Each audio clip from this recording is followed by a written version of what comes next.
was awarded in 2010 by President Jonathan's government at the cost of 7 billion naira, and the project was abandoned.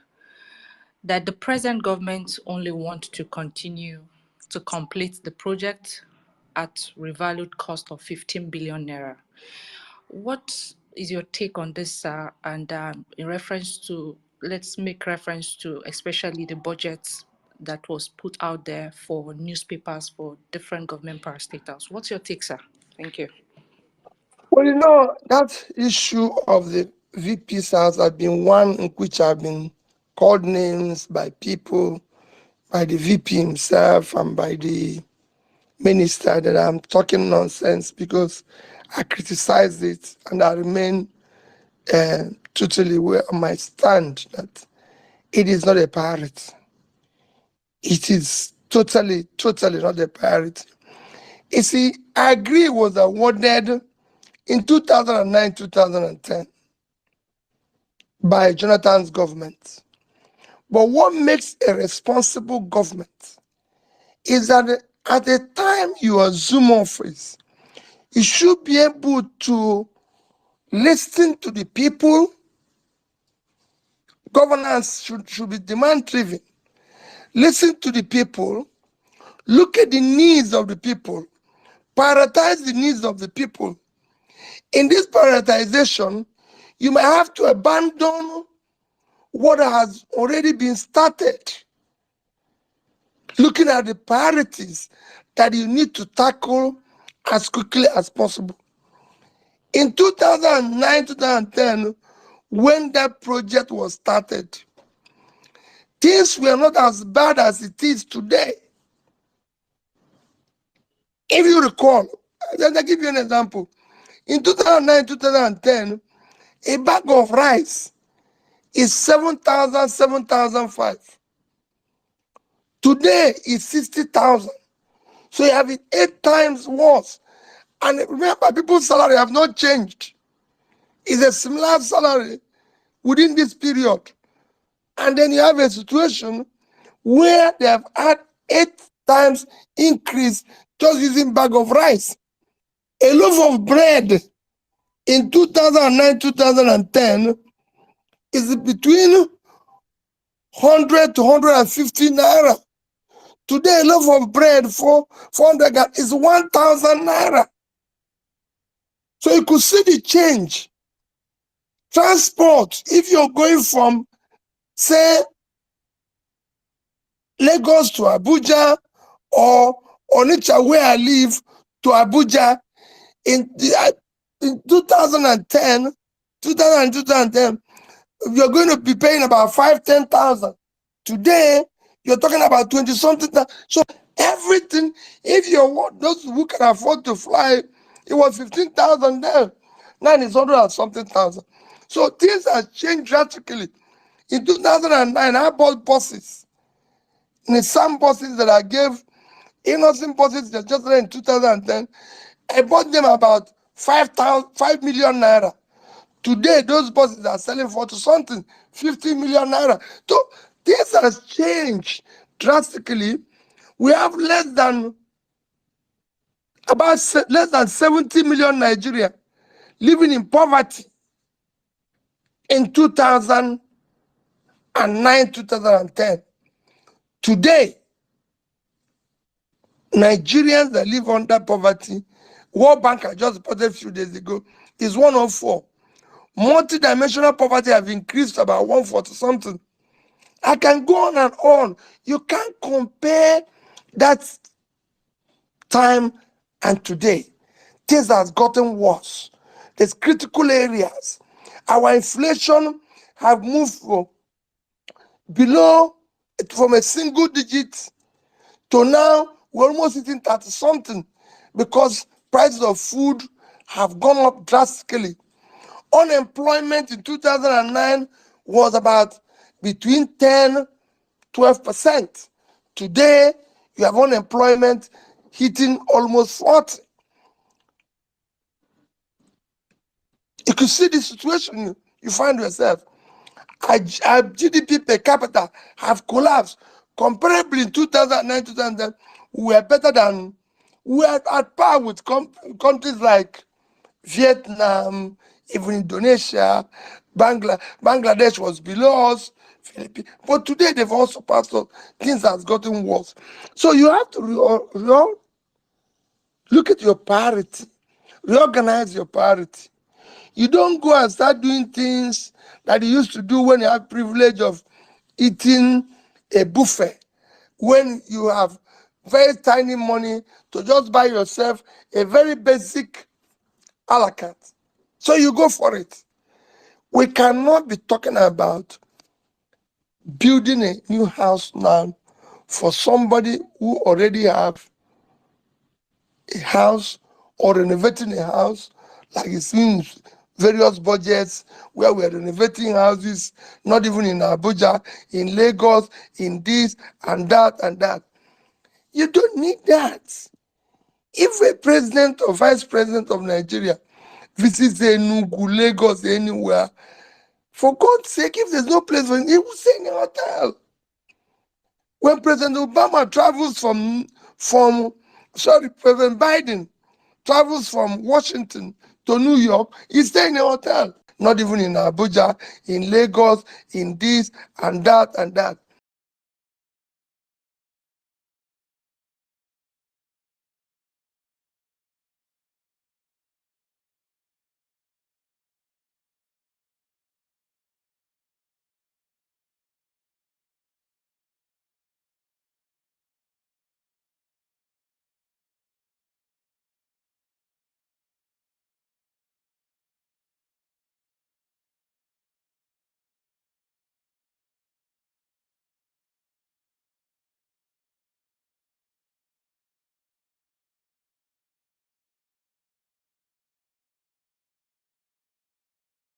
Stay in a hotel for a few days. All these billions we have now should be invested in critical areas of development, which is number one, health, number two, education, number three, pulling people out of poverty. Imagine what 15 billion naira can do to improve our primary health care. Imagine what 15 billion naira can do if you give it to National Hospital to invest in their equipment. Imagine what you would do if you share it to major teaching hospitals of Zaria, Ibadan, Enugu, all. So there's so many things we can use it to do that is important now. Imagine what it can do in our area of education, basic education. Imagine what you can do if you decide to use it to pull people out of poverty by investing it in SMEs. There's so much you can achieve with that. And that is why I said, no, not now. We don't need it now. We can use it for something else that will go a long way in helping the nation. That is my understand by it. You should reprioritize it. I have been in that situation. When I became governor of Anambra State, go ask anybody. We have a big, I think Governor Soludo is trying to complete it now. We have a major project which is supposed to be governor's lodge, government office, everything.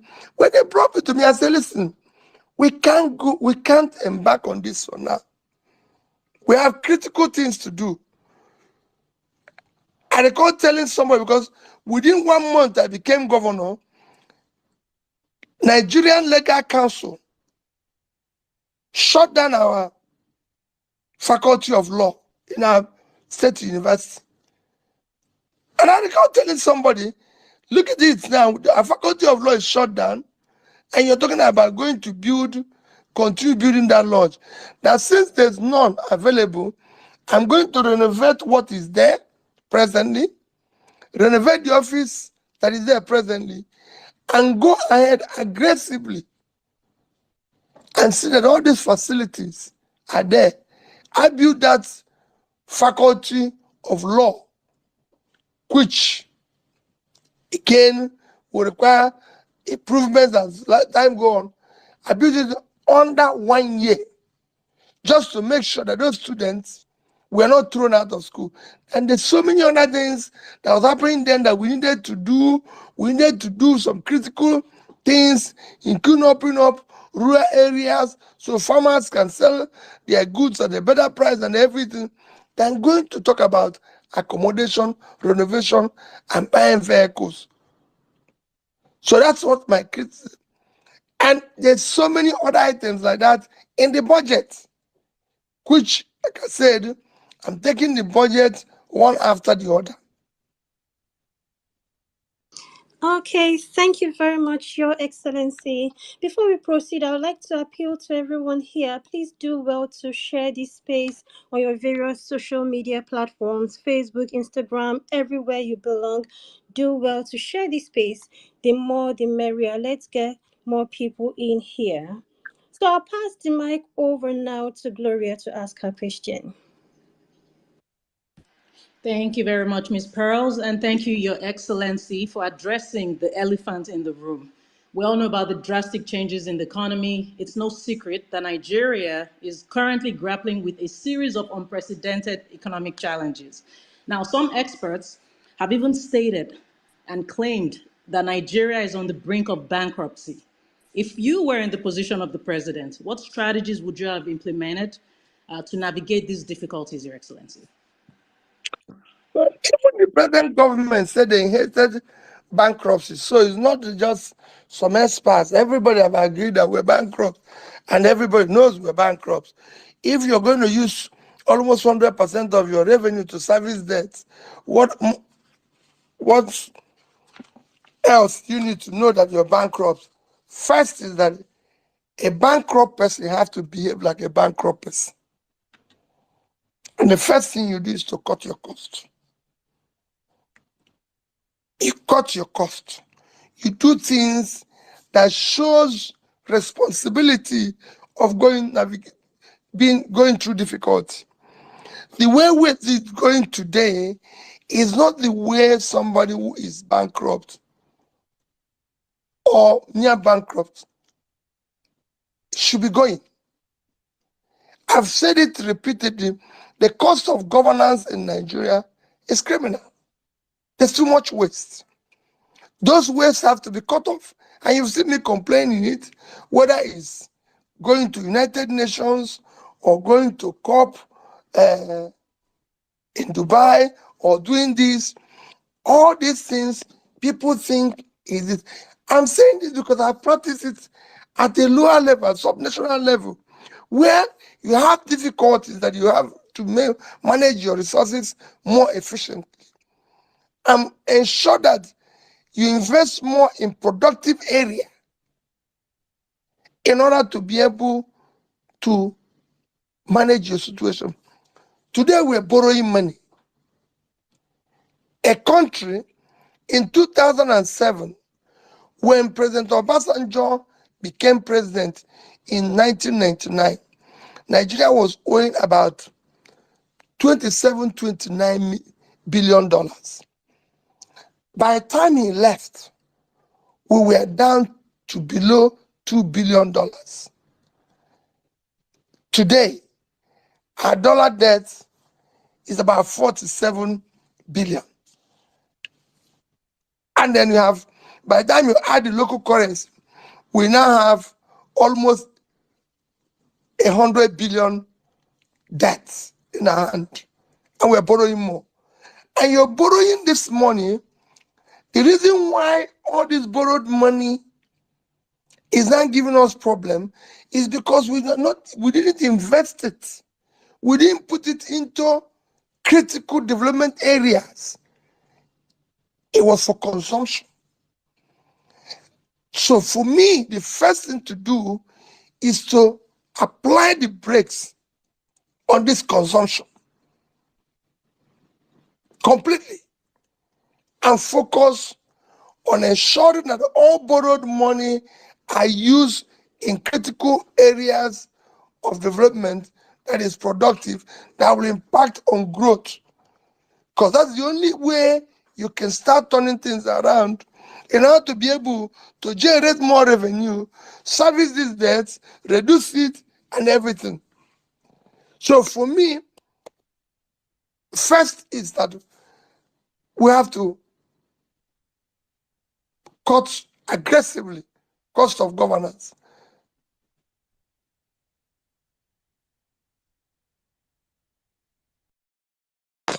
Okay, thank you very much, Your Excellency. Gloria, can we have one more question from the timeline? Absolutely. Now, prior to the 2023 elections, we know there was an unprecedented surge of adrenaline among the youth in Nigeria and even throughout Africa. And this marked a significant impact on the political landscape. However, post-elections, there's been a noticeable shift towards voter apathy, despondency, and disillusionment.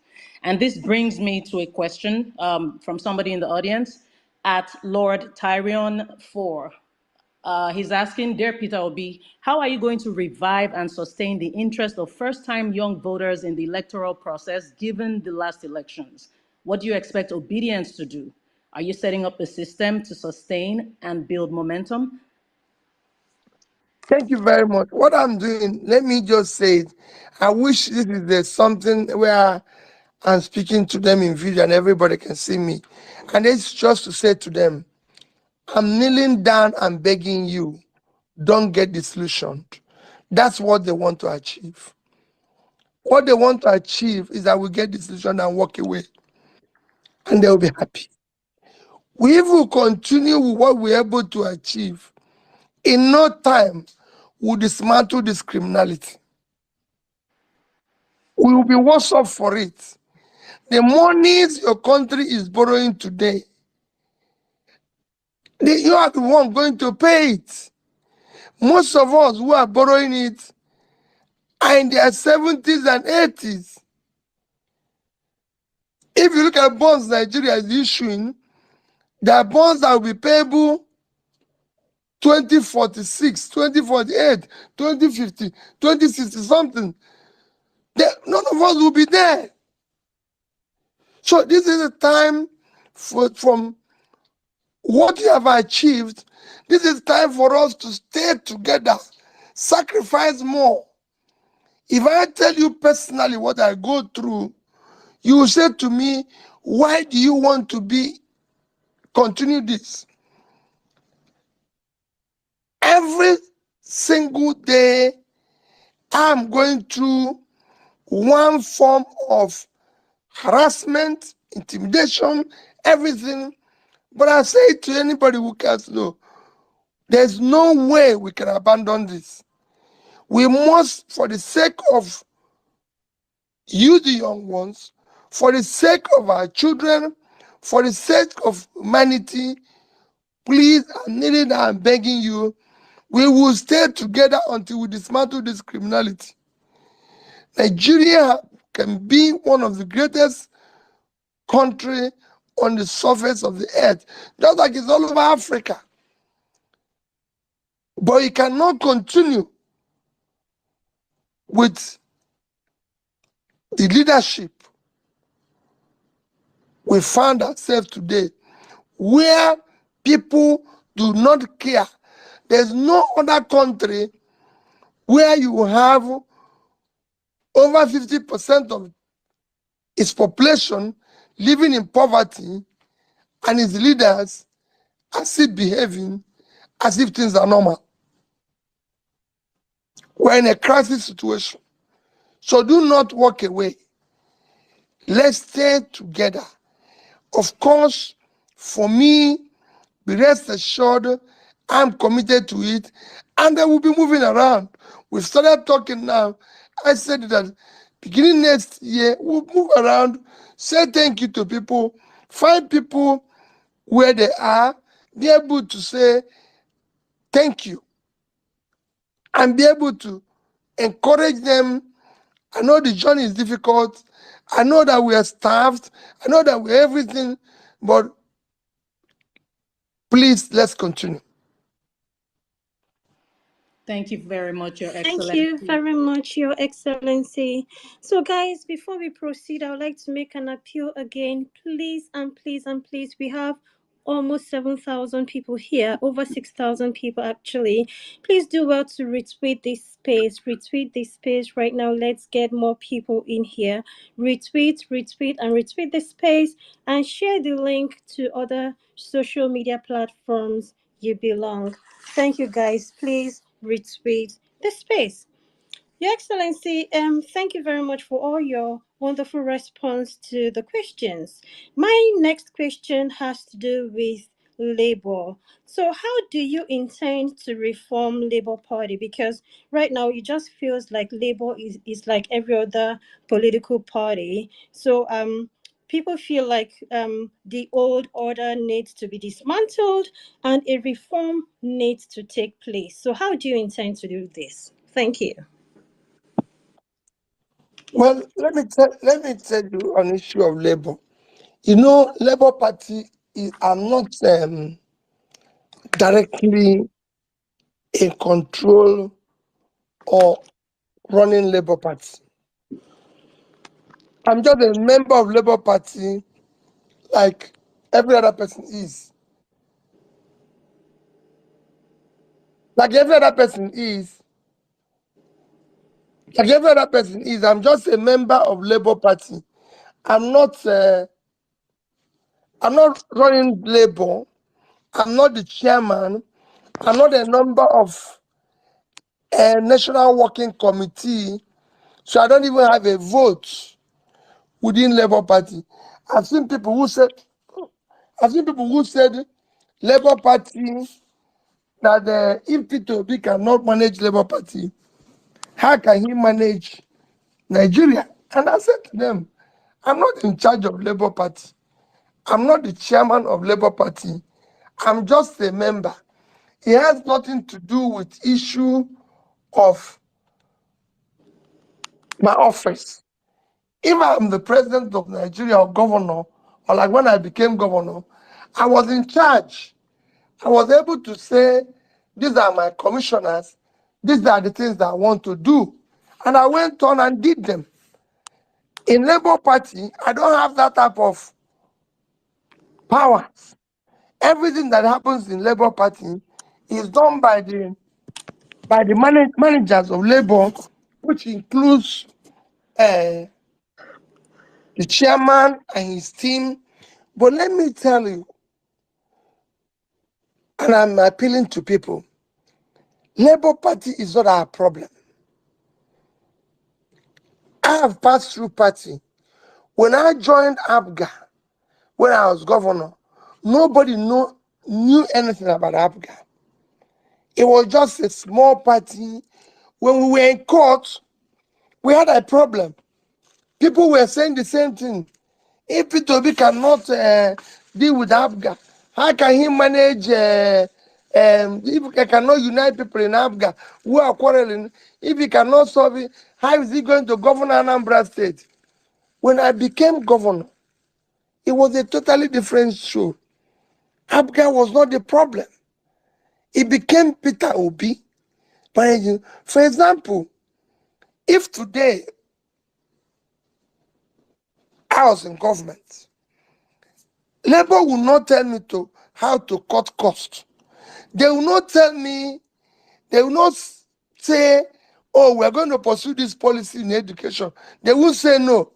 If I say we're going to do this to put people out, they're not going to say no. So these are the direct responsibility that would have been able to be achieved if I had succeeded. If Labour would not stop it, APGA did not stop me from investing, returning school to the original owner. They didn't stop me from doing what I did, cutting costs of governance, saying that nobody should travel with me, nobody should do this, we're not going to buy a bulletproof car, we're not going to. APGA was not involved. So it is same thing that would have been happening if I decide to travel to to go to, say, United Nations conference with 5 people, Labour is not going to say no. If I decide to go to COP in Dubai with 5 people, Labour is not going to say no. So when people mix up these two things, Labour was a vehicle we all belong. It is an ongoing thing. It is good to reform it, and that is being preached every day. To understand, that this is Labour is not a new party we formed. It is a party that has been there for years with its own distance, and you cannot remove it that it has some similarity with the existing ones. Yes, it is. But if we had succeeded, you would have seen different things.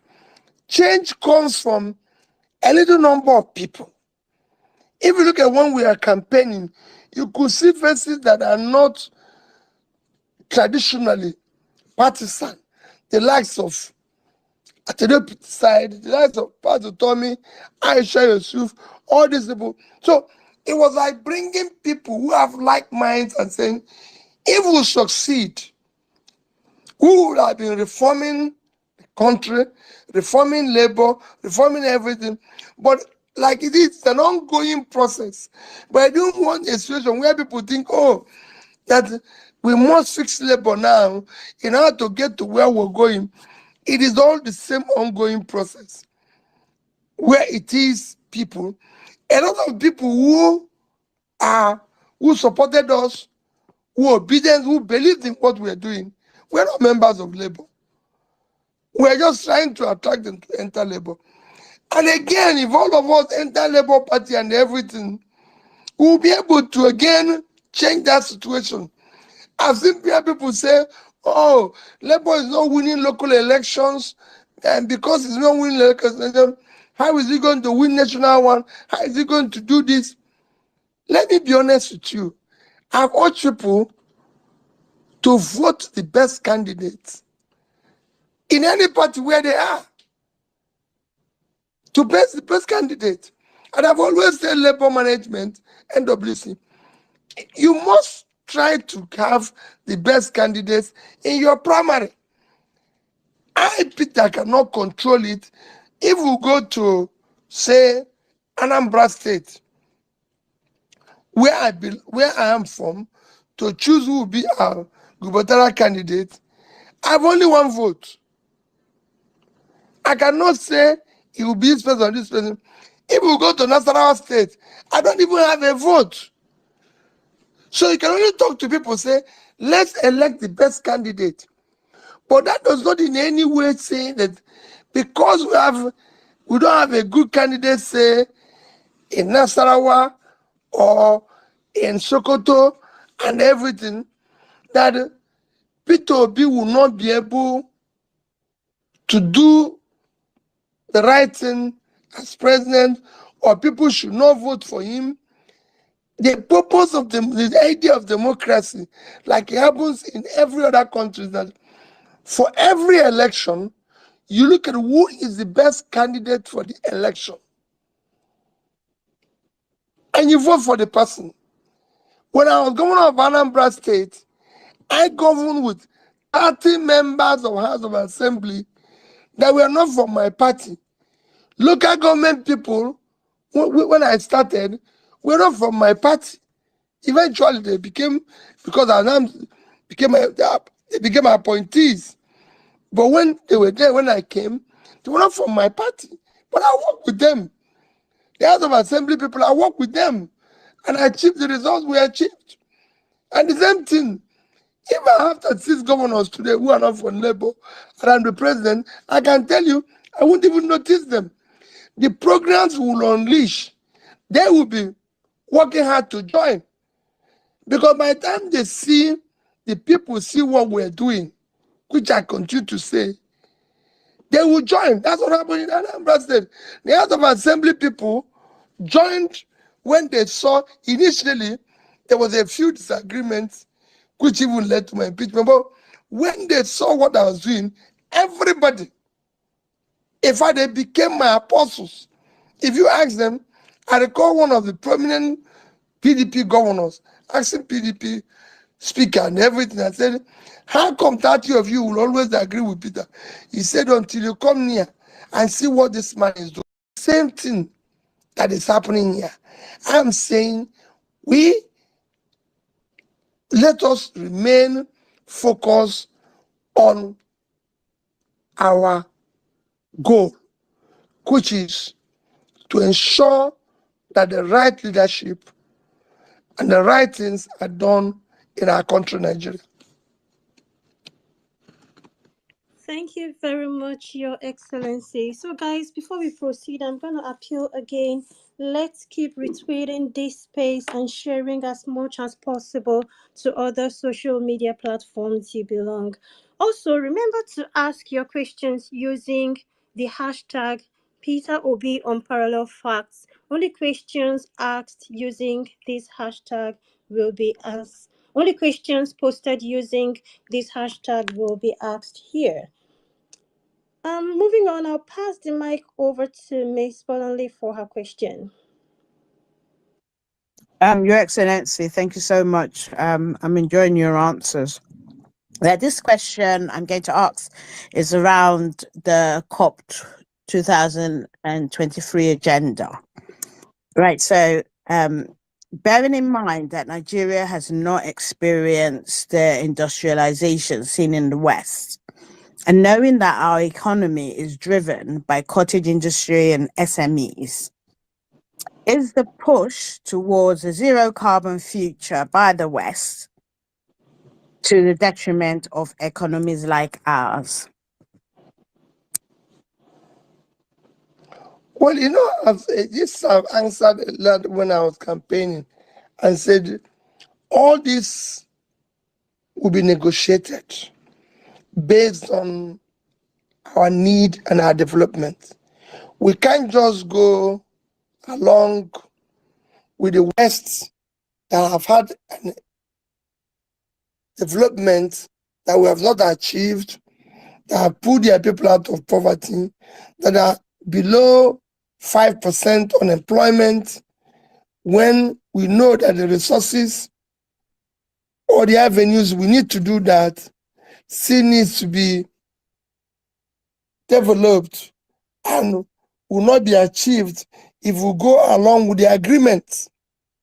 But that needs to be something that we must bring to the table for people to see what we're doing.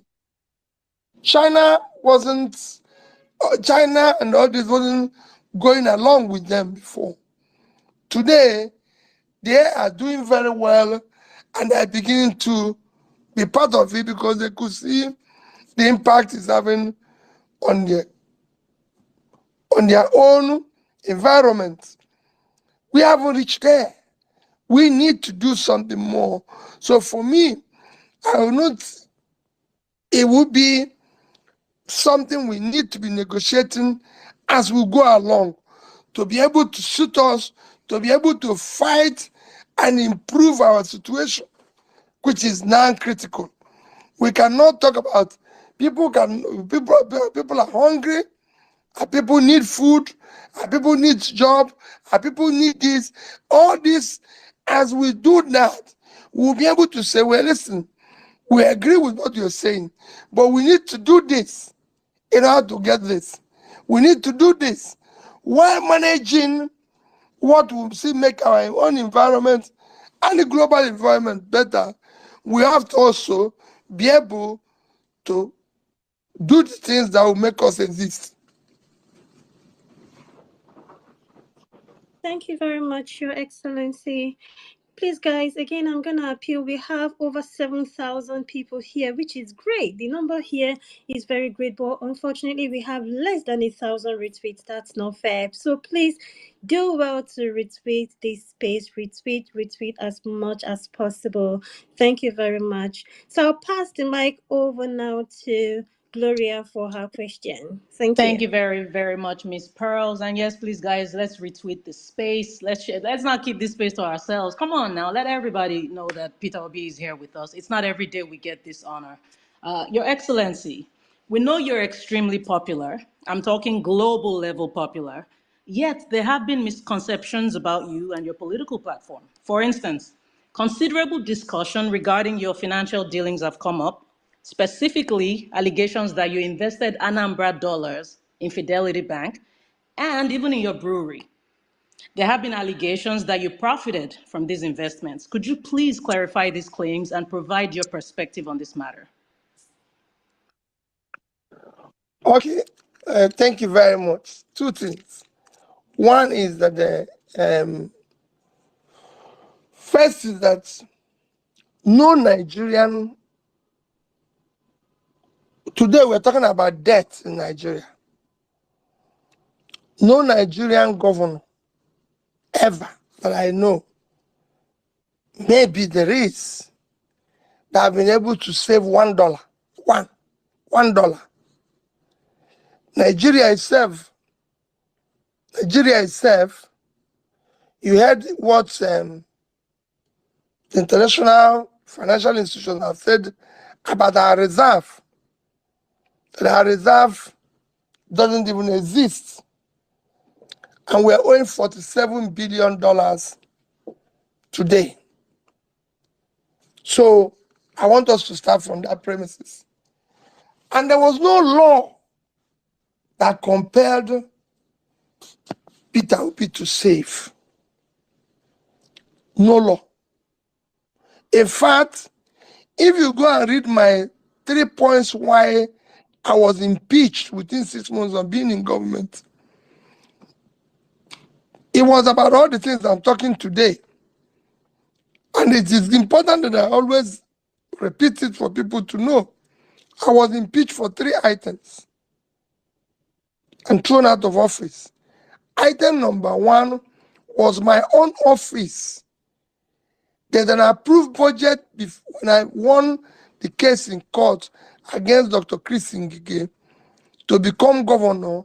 There was an approved budget to refurbish my office at the cost of 298 million.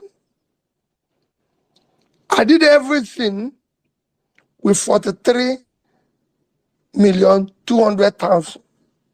That was item number 1, why I was impeached. Item number 2 was, again, rebuilding, refurbishing of the governor's lodge.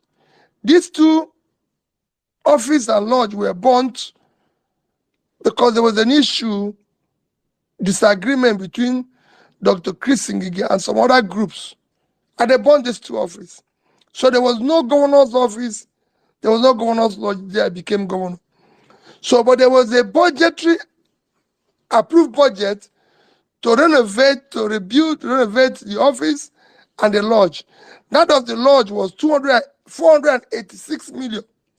486 million. I did everything with 81 million. That was number 2 item why I was impeached. Number 3 item was that because I was saving money. I had gone to the House of Assembly and said, there's no way we'll consume whatever we get from statutory allocation, that this money being given to us comes from a diminishing asset called oil. And it is meant, this money is not meant for us, it's also meant for future generation. So we should save some. So it is imperative that we save 5 to 10% of everything we were able to receive. And I can say that the day I left office, all money that I received, state, local government, and everything, was about 600, about between 550, 600 billion naira. And that I was able to save between 10 to 15% of this the day I left office. And as at that day, I was not owing salary, pension, gratuity, any contract that had been executed, any supply that had been delivered. I was not owing any. Not in salary, I have 2 months' salary kept for the incoming governor. I decided to invest Anambra State money, this saving, in 3 areas: Naira, cash, dollar, and investment. So if you see where I said I left 75 billion naira, which was the equivalent of $500 million then, you see there's a 25 billion naira, there's $150 million, because as at that time, dollar was about 150, and there's 25 billion invested in different assets. For the naira component, which was where your question is, for the dollar component, which was where your question is, in the dollar component, we bought bonds. The bonds are specified with interest. For example, all of them was not invested in Fidelity Bank. And by the way, I do not own Fidelity Bank.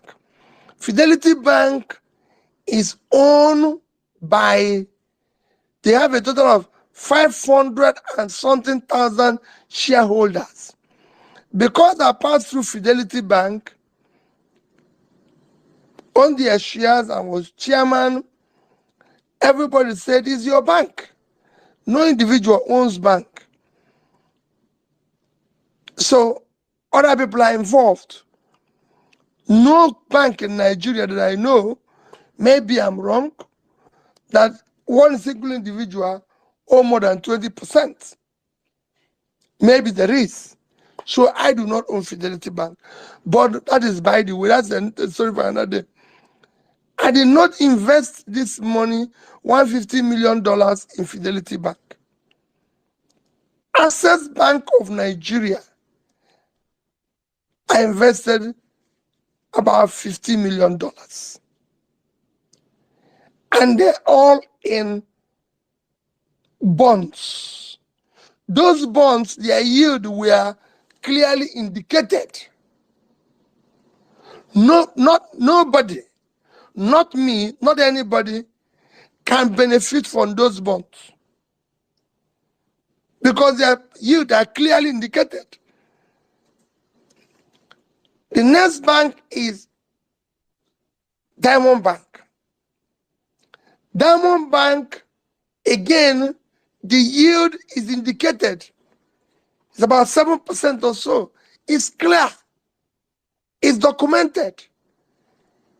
If you want, give me your details. I'll fax you the documents.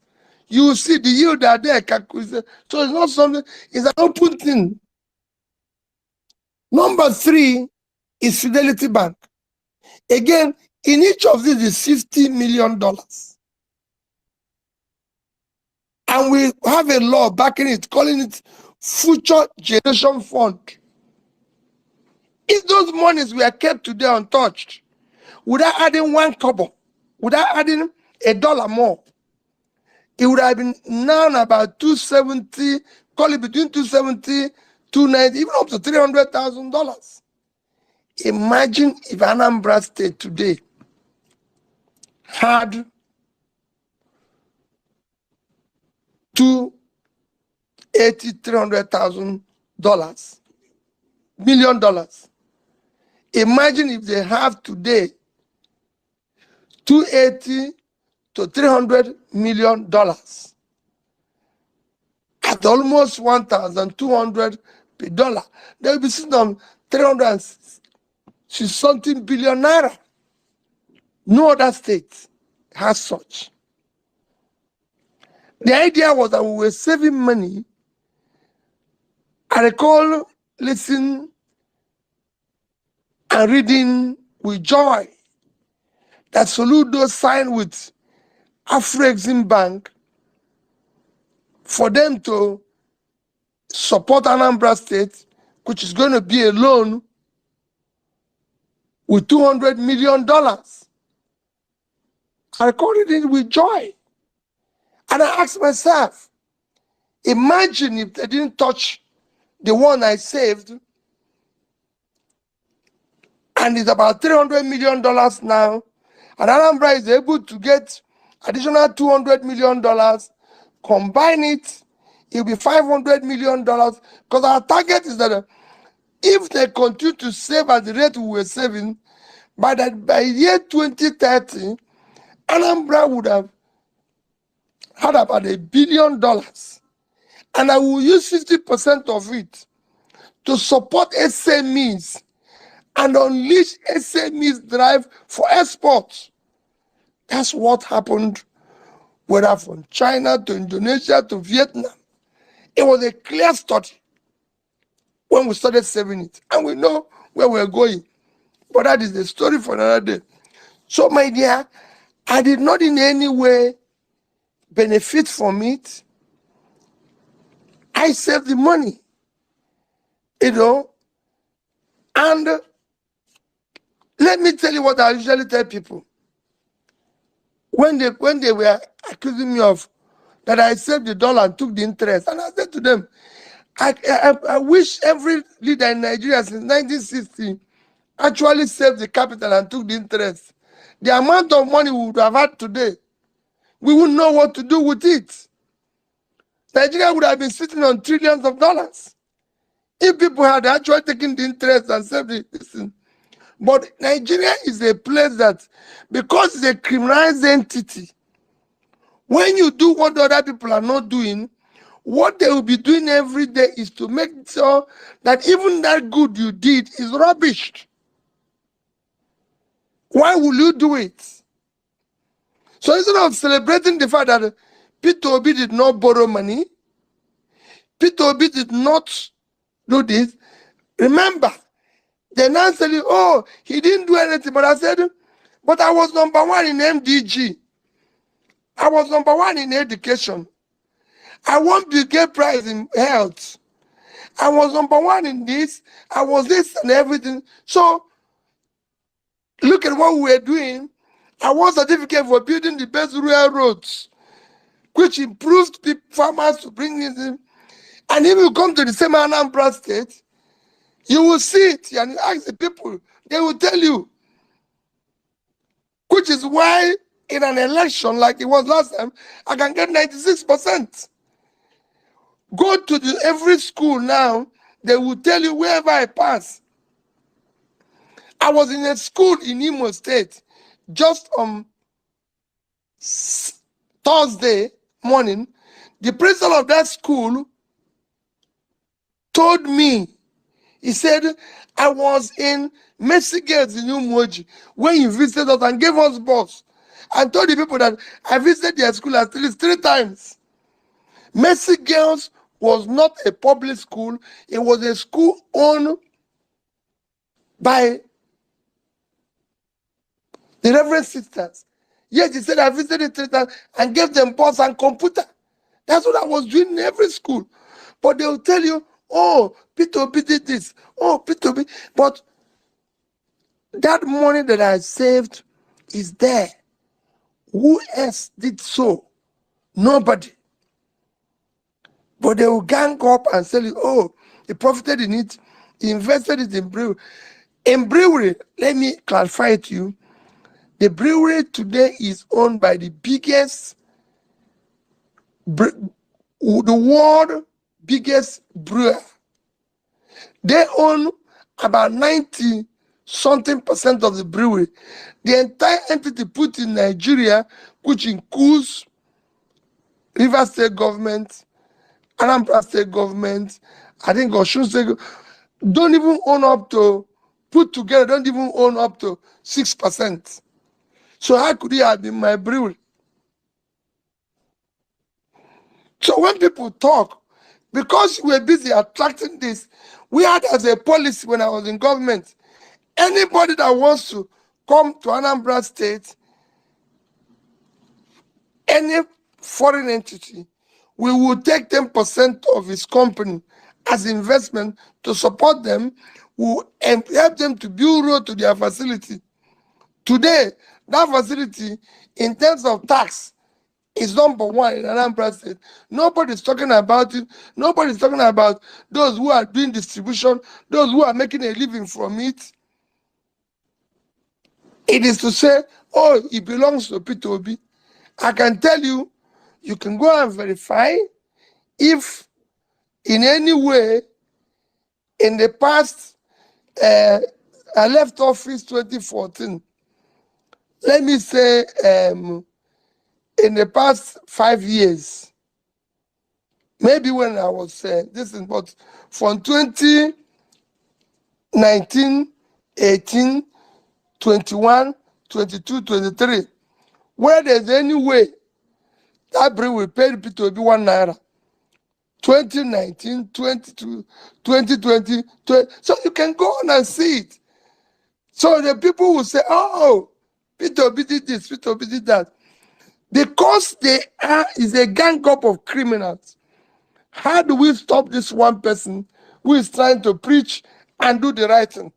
And that's why I'm asking people to stay on. We can solve this problem. We can make these people place better. So I did not benefit from the dollar investment. I didn't take the interest. I left it for future generation. That was why I needed to explain this to you. Because it would be as if everybody saved and my own was different. No, nobody saved $1. So it should be celebrated that how can this man save $150 million? And my state was not one of the big states that were receiving this thing. We were the least in terms of receipts. States that receive more. Imagine what it would have been if the 36 states were able to keep the dollars that are kept, and today is 300 times 36. It would have been over $10 billion, and the states are not owing. Imagine what the country would have been today. Okay. You know? And like I keep saying, nobody, no human being, no thief sees what he can steal and leave it. No thief, not even in church. That's why if you go to church, even in Nigeria, they say, mind your phone, mind your bag. Because they know that even if the thief is in church, he will steal it. This is the money I can take and go away. But I left it. I left billions of naira and dollars. That dollar would have collected it, even if people start chasing me for it. If I spent 10% of it, I would have settled those people and kept 135. Even when I was going, they wanted to pass a law for me to take 10% of it. I told them, it's public money. It should be left there. Thank you. Okay, thank you very much, Your Excellency, for that response. I remember pre-elections, I had a Twitter space where I invited Commissioner of Finance who worked with you, Eze Echesi, and he came and spoke extensively on this and also presented some documents to attest to most of these things you said here today. Thank you very much, sir. So real quick, I'll pass the mic over to Arewachik for her question. Thank you very much, Ms. Prowse. All right. Right now in Nigeria, we tend to have something very worrisome happening, and we can't but be left. We are kind of worried knowing that we have major corporations like GSK, Procter and Gamble, and Unilever. They've exited Nigeria. What are your thoughts on these developments, sir? Thank you. Well, thank you very much. I've said it before that we must move from consumption to production. And that means you have to support businesses.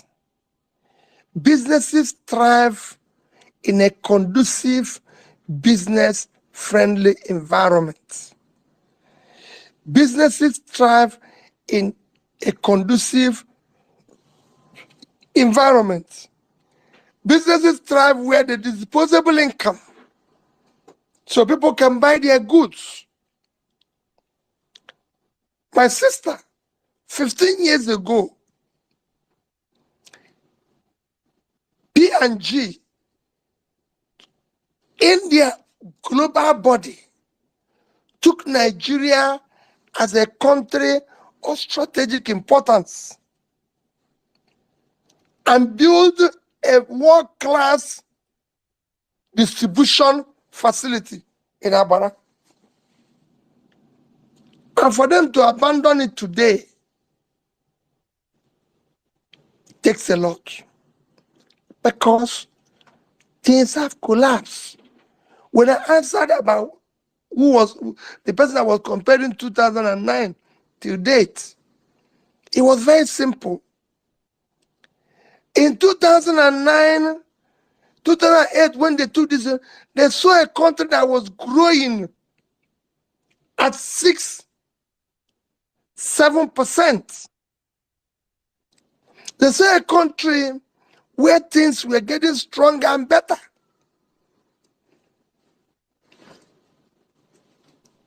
Our debts were low.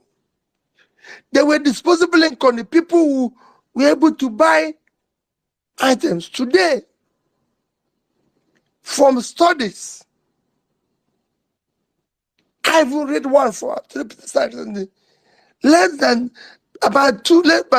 2 million Nigerians can afford to purchase items of $10 every day. A country of 200 million people, only 1% can spend that amount. You saw, it's not only them, you saw a lot of companies, leaving. ShopRite left Nigeria, and their profit increased. And they will tell you they're very happy that they left, because they saw demand going down. Only few Nigerians now have disposable income to be able to buy anything, because there's no living wage, there's no productivity, that is creating more labor, so more people can have. So all this is what we need to look at. How do we start turning around the economy by making it more productive? You have to invest in security aggressively to be able to drive away hoodlums and bring back your farmers, who will help to tackle food inflation, create more jobs. You need to support manufacturing activities by having policies that favor them and everything. You need to support export aggressively to be able to get more foreign exchange, stabilize your currency, have enough currency to be able to get manufacturers to get inputs, support the local manufacturers of inputs. So there's a lot that needs to, when I said you prioritize what you're going to do, we did that side, the companies. It is not going around trying to attract foreign investor. Nobody goes around to attract foreign investor. Foreign investor is like honey and bee. If you put honey, the bee will come. You don't need to look for the bee. The bee is looking for where there's honey. That's how foreign investor work. If you start doing the right things, in those days they were coming, nobody was looking for them. They were coming. And they did not get them from seminars. Seminars is good, but we can come into Iran without visa. Countries in Africa like Ghana and everything is there. Nigeria is not there. Yet there are more Muslims in Nigeria than the countries they published. They didn't say, oh, well, listen, we have more Muslims. They didn't publish Nigeria, giant of Africa. Countries in Africa are now telling us we can't come to them without visa. So we have a problem we need to solve. And this problem does not. There's no place you go now and say, I'm a Nigerian Yoruba, they give you visa. Or you fly cheaper. Nobody goes and say, I'm a Nigerian Northerner. When Buhari was coming, they were saying the same thing. Oh, this is he has come and gone. What changed in the north? Same thing is what we are going to have now. So this is the style of the old order to keep being there. And we must overcome it. We must deal with it. I urge all of us to be tolerant and understand each other. I have worked with every area of this country. I've been to everywhere in this country. The old order is crippling us by infusing this. There's so many Yorubas today that are married to Igbos. There's so many Igbos that are married to Yorubas. The same thing in the north, in the middle belt. I know a lot of people today, not that are married to Igbos and everything, but they continue to tell you. I know a lot of Muslims who are these, even prominent people, prominent families now, where the man is a Muslim, the wife is a Christian, and people have had all sorts of things. Yet, they keep telling you because it serves their purpose. So then they tell you that Peter Obi is imposing religious war. Peter Obi is doing this. Peter Obi is doing that. When there was bomb in Kaduna, he affected mainly Muslims. Peter Obi had gone there. Those who are shouting Muslim didn't go there.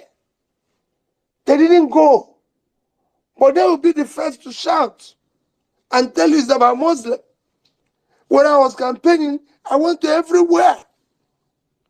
One of the things I observed when I went there and everything, talking to other people, is that you have people who are not. It was not Peter Obi who put in or Christianity that caused the criminality in the north. It was not Christianity that made them the people who are supposed to be educated not. No. And I have said I will start the turnaround from the north. Because I know what the problem is. Because I know what happens in Kanu. I know what happens in this. So what they are doing is to continue to use this fear. That is what I want us to overcome. That's why I said to you, they will do everything. If they can't get out, they will deal with Peter Obi. Peter Obi might not be there for them. But I'm ready for anything. Anything they want to do. And I'm sure that if we get together, when they take Peter Obi away, other people will continue from where I stopped. That is what is important to me. Okay, thank you very much, Your Excellency. Before we proceed, I would like to make it clear that this is not an obedient space, neither is it a Labour Party space. It's for everyone, APC, Thank PDP, you. our political And people. fantastic. Yes, sir. So please feel free to request for the mic, regardless of whichever political party you belong to. Request for the mic and come up here and ask His Excellency questions. I'm sure he'll be very glad to hear from people from other parties. So let's proceed now by passing the mic over to Joyce. Hi, Joyce. Hello, everyone. My name's Joyce Onyemua. I'm a broadcaster with Nigeria Info FM Lagos. And my questions first would be the concern of insecurity, such a large problem in Nigeria. It's been consistent and has been persistent. I would like to know what you would do differently, and if you can tell us what, in your opinion, is the reason why the problem of insecurity has remained unchanged. The other question, which is hardly a question, but regardless, it's about the spirit in town, the pulse of the people. As a broadcaster, I tend to both interact and hear people give me what is their latent fears. People have become despondent, and that causes them to despair. I feel it's because they do not see something or someone reminding them of the courage and the will to pursue this vision for a new Nigeria. And in that regard, I'll be willing to extend an invitation, if it is convenient for you, to come on radio to speak to people, to remind them of the impetus it will take to be the Nigerians in the new Nigeria, and what it would, require of them in order to achieve the new Nigeria. Thank you. Thank you very much, and thank you for your invitation. And I assure you, somewhere along the line, we will talk about the invitation, and I'll be part of it. Maybe not immediately, but definitely will be as we go along. On what you talked about, insecurity, there's no way you will not have insecurity we're going through now. In any other nation, my sister, you can have 50% of your population living in poverty. You can have almost 60% youth unemployment with all the energy were in their productive age, and you will have insecurity. It has happened in countries and countries over the world. When people talk about agitation now, that is all over the place, I said to them, go and study Brazil, Mexico, Bolivia, some of the Asian countries. These things were there because you have a high level of unemployment. I was talking to a prominent Briton the other day, and I said to him, if you have 15-20% unemployment in the UK, nobody will come out of his house. Very simple. That's why nations work hard to ensure that their people remain employed, because they know it causes problem, like issue of criminality, disorderliness. So what you need to do, and that is what Nigeria is facing, is happening in countries like Brazil, Mexico, and all countries around there. The more you put people out of poverty, the more you reduce criminality.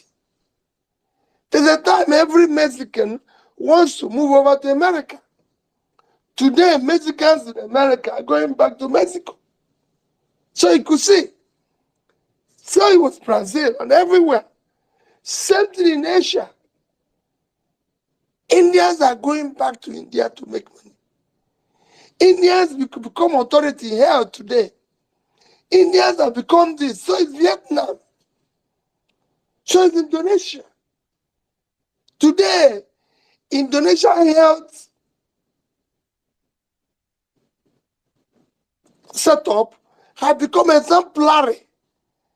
When I talk to people, authorities in health globally, they said to me, Peter, go and see what Indonesia is doing with the issue of their healthcare. So the more you do the right things that propel development, the more you have your people. Before, Nigerians were not running away from Nigeria. When I was in university, everybody wants to go to university in Nigeria. Only few people want to go abroad. Today, I had one of the famous pastors tell me a story that they pray for people's wish. That he was surprised when he said, people are looking for visas to go abroad and do this, and he wants to pray for them. Everybody came out, including old women and men. And he asked them, people want, they said they not want to go too. Everybody wants to disappear. And people are dying across the oceans. And people are dying across the deserts, wanting to go away. Why? Poverty. It wasn't so. Because then when it was good, you enter Nigerian Airways from here, it's only about 200, 300 naira. You fly to London, you don't need a visa. I just said that Iran have just listed countries that can come without visa. They didn't put us. And this is what is happening to us. Dubai, 1991, when I went to Dubai for the first time, the people I met were asking me how they can get more Nigerians to come. You just come to the airport. Visa. Today, we're kneeling down and begging them to allow us to even pass. You know? So everything we've been denied everyone because things are not working. That is why you have criminality. We need to deal with it head on. And we have the resources to start reversing that. It's not going to happen overnight. But we can start doing it. And that is what I am saying. And that is what I want to do. And that's what I've done in a smaller scale and can say it will happen. It starts with the leader. The leader must be clear on where he's driving this vehicle to. And that's what I want to do. That's what I want us as a body to continue to agitate for. Where there will be respect for rule of law, where the executive, legislative, and judiciary will be men and people who want to sacrifice for this country.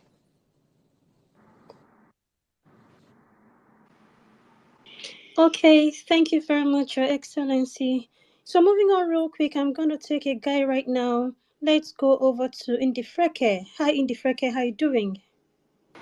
Hi, good evening. Please go ahead. Good evening. I, I've been requesting the mic. I am so honored to have been given the mic to be speaking to Mr. Peter Obi. I just turned 29 today, and this is such a blessing. Oh, happy birthday. I wish you the best of it. Amen. Thank you so And I'm much, sure sir. you'll be part of this new Nigeria. These are the people who want to change it for. Sir, you've given us a good faith to be part of it, and we appreciate you. So, quickly, let me just go over.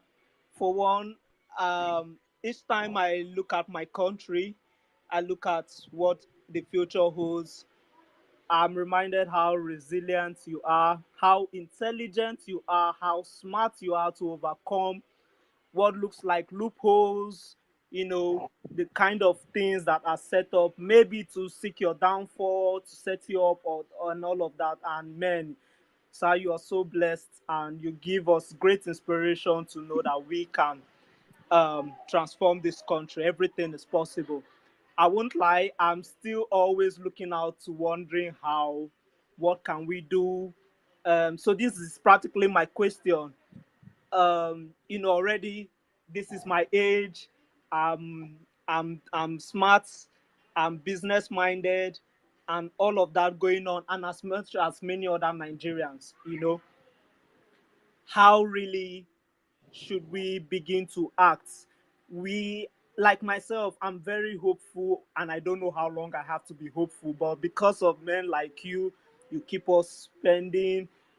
I'm reminded that yes. So I'm hopeful that something is going to happen. I don't know what's going to happen or how it's going to happen, but something is going to happen.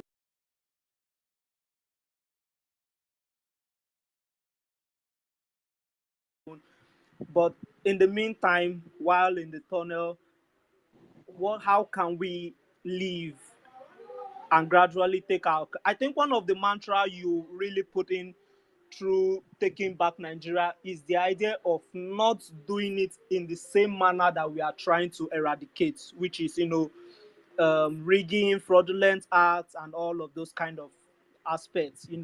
So that's one of the things I really respect. So how can we all key into the ideas, the strengths, and the vision, like, in governance, in business, and it's just a whole lot, sir. Hello, can you hear me? Yes. I've been a businessman all my. I've been a trader. I've been everything. What I tell people when I was trading is very simple. Do the right things. Nobody will tell you. I've been accused of everything, but it is not easy to be a criminal for a long time. Some people have said, "Oh, Peter B did this, Peter B did that." I can tell you, I have never been involved in anything that is wrong. No, never.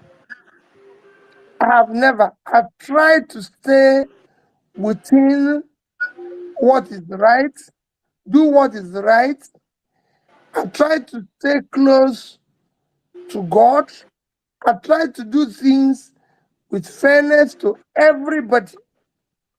What I mean fairness to everybody. Where unknowingly, I've been a businessman. I've borrowed money from banks. I borrowed money from individuals. Not one person will ever tell you that Peter Obi was giving money or did a transaction with and he cheated him. Instead, I've been the one that people have cheated. And I take it. Because for me, I tell people, nobody will ever lose his trust on me. If you give me money, I want to use it well and pay you back. Even till today, I do borrow money from individuals. I do borrow money from a system, and I've tried to show those who gave it to me that it is their own, and I'm paying them back. Today, we owe people, even from this exercise we went. But as much as possible, those who are genuine, who did the right thing, and we genuinely contracted them or borrowed money, we're paying them.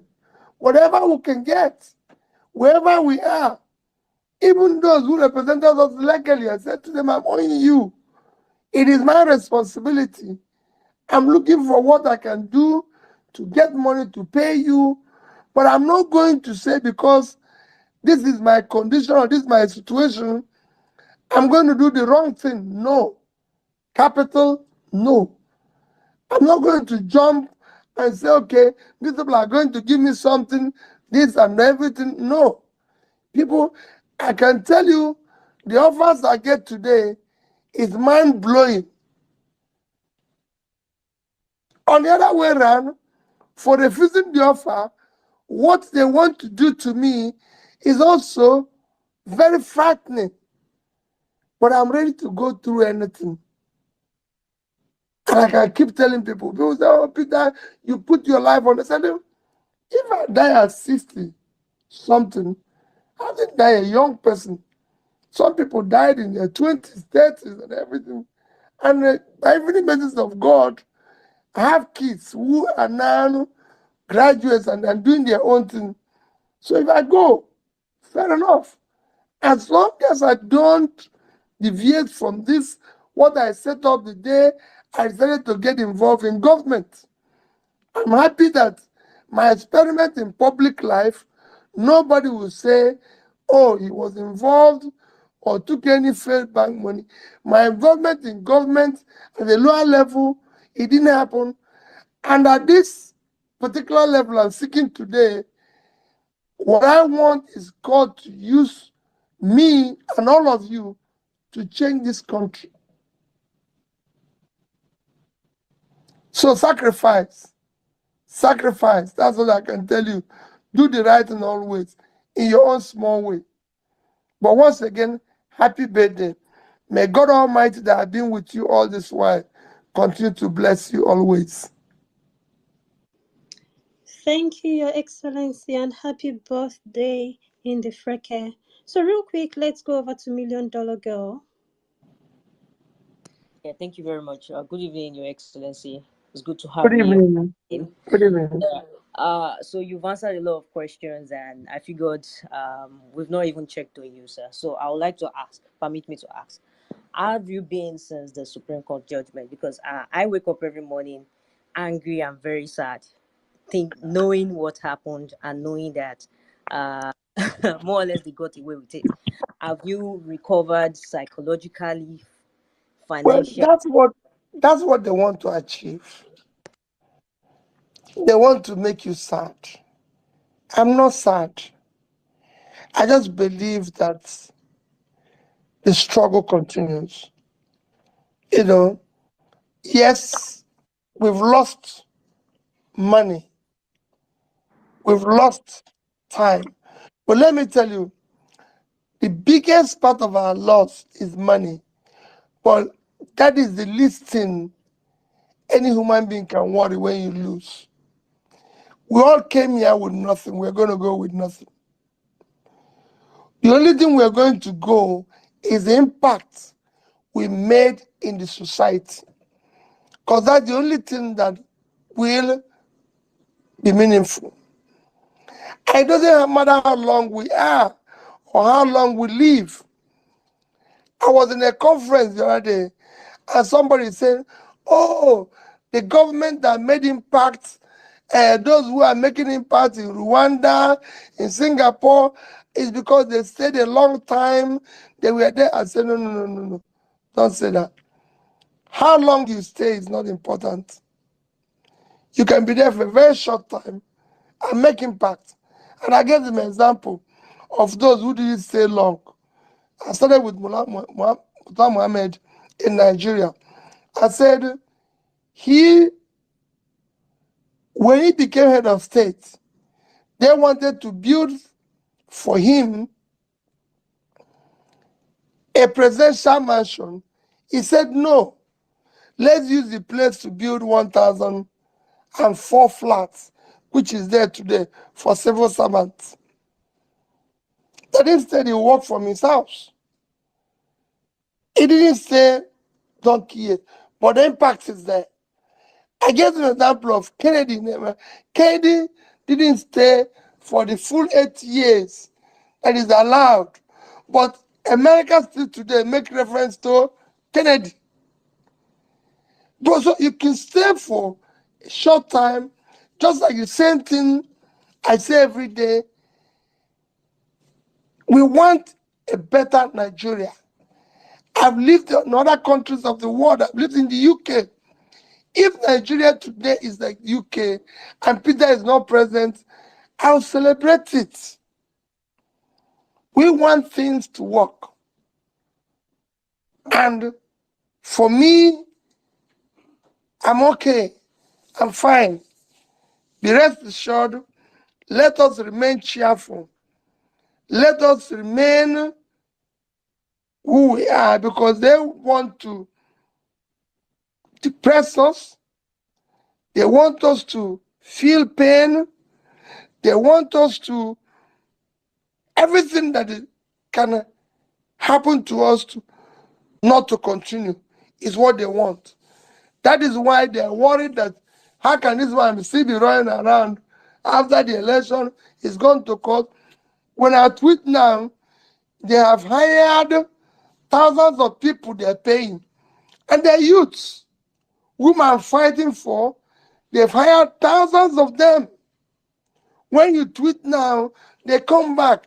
Stupid man, you'll never be president. You're foolish. The other day, you raped a woman. There are all sorts of things in there. And I laugh. You know, you'll never be this. You'll soon be killed. You're a thief. You stole money. That's why you went to Anambra State and bankrupt the state. Killed people, stole all their money and everything. Yes, it is coming after you. ICPC, they've set up everything. And they are going there. And the people who are doing this now, young people, somebody told me how much they are paid, how many of them have been hired, thousands of them being given money. And I asked him, okay, you're doing this. Tell me, how long will they pay you this money? Of what use is it to you? In your village, do people buy food cheaper? No. Is it enough for you to meet up your obligation? No. Peter just wants us to work. If it works for everybody. I've lived in a system that worked for everybody. And that's all I want. So for me, I'm fine. I'm healthy, and I thank God for it. I don't have any issues or anything to worry about. It might be difficult. It might be painful. I'm struggling. My wife, my children might be going through it. But, you know, we all have our different problems to deal with. So I thank you for your care and everything. Thank you very much, Your Excellency. So real quick, let's go over to Omar Sissoko. Hi, So I'm not Omar. going to have time to ask my questions, please. Yes, I'm gonna come over to you. I'm just taking everyone according to how you came on stage. Thank Thank you. you. Good evening, everyone. Good evening, Excellence Obi. Good evening. Thank you for everything you're doing for Nigeria.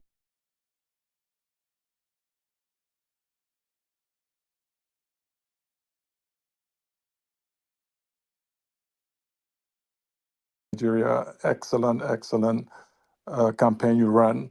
It seems like you are the candidate of the the population of Nigeria.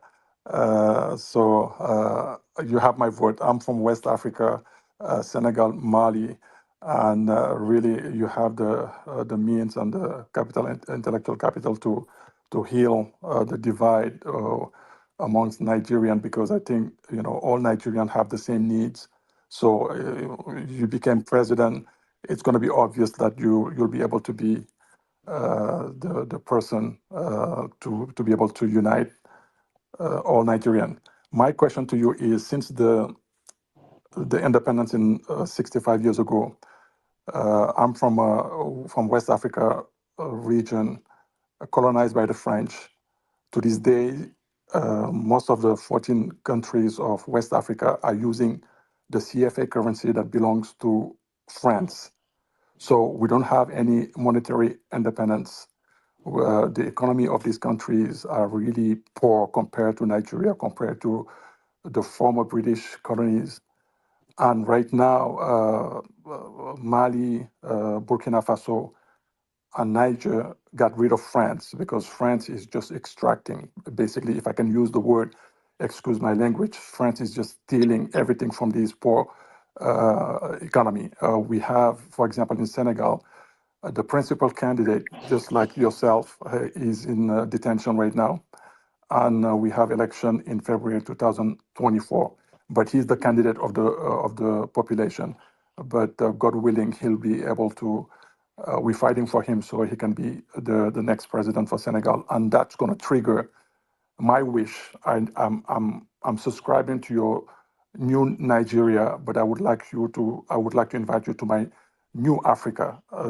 My question to you is: after 65 years of independence, all these African countries, I think it's time for us to think about having the African citizenship. Africa to become one country under one president, under one currency.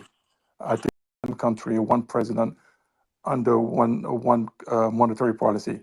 If we have one currency in the entire continent of Africa, we can solve all our problem because we don't need to go to the IMF and the World Bank or go to the European Union borrowing dollars and euro and the Chinese. We can develop our own country.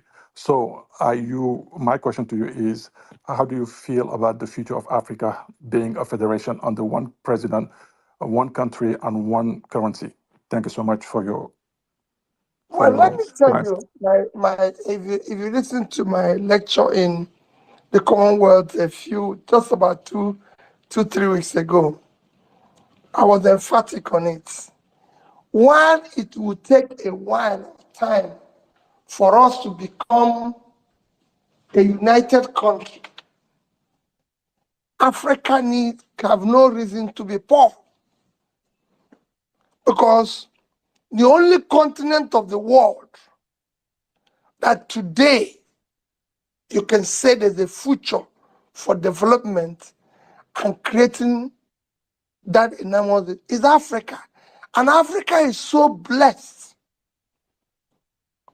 Today, Africa have the highest concentration of minerals, the so-called natural things. Africa. All the things you're looking for, the biggest deposit, the country with the highest amount of what they can call natural assets today is Congo. Natural resources, Congo is sitting on 24 trillion worth of natural assets. They have no reason to be poor. So is Nigeria. We have from oil to other minerals to everything. We have no reason to be poor. From South Africa to all over the place, we have what it takes. Africa have of the world's 60% all cultivated land today is in Africa. So Africa can become a food basket and power to the world. There's so much in Africa have a youthful population. While the other people are aging and everything, in Africa, we have a youthful population that is in their productive age. But because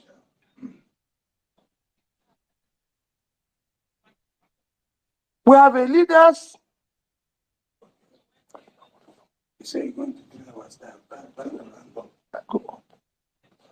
but they have leaders who don't want that. Because those people you're calling are using those leaders. It will shock you. I was campaigning to be president of Nigeria. I'm going to tell my story around my book one. People are inviting you, oh, we want to see you in different capitals of the world.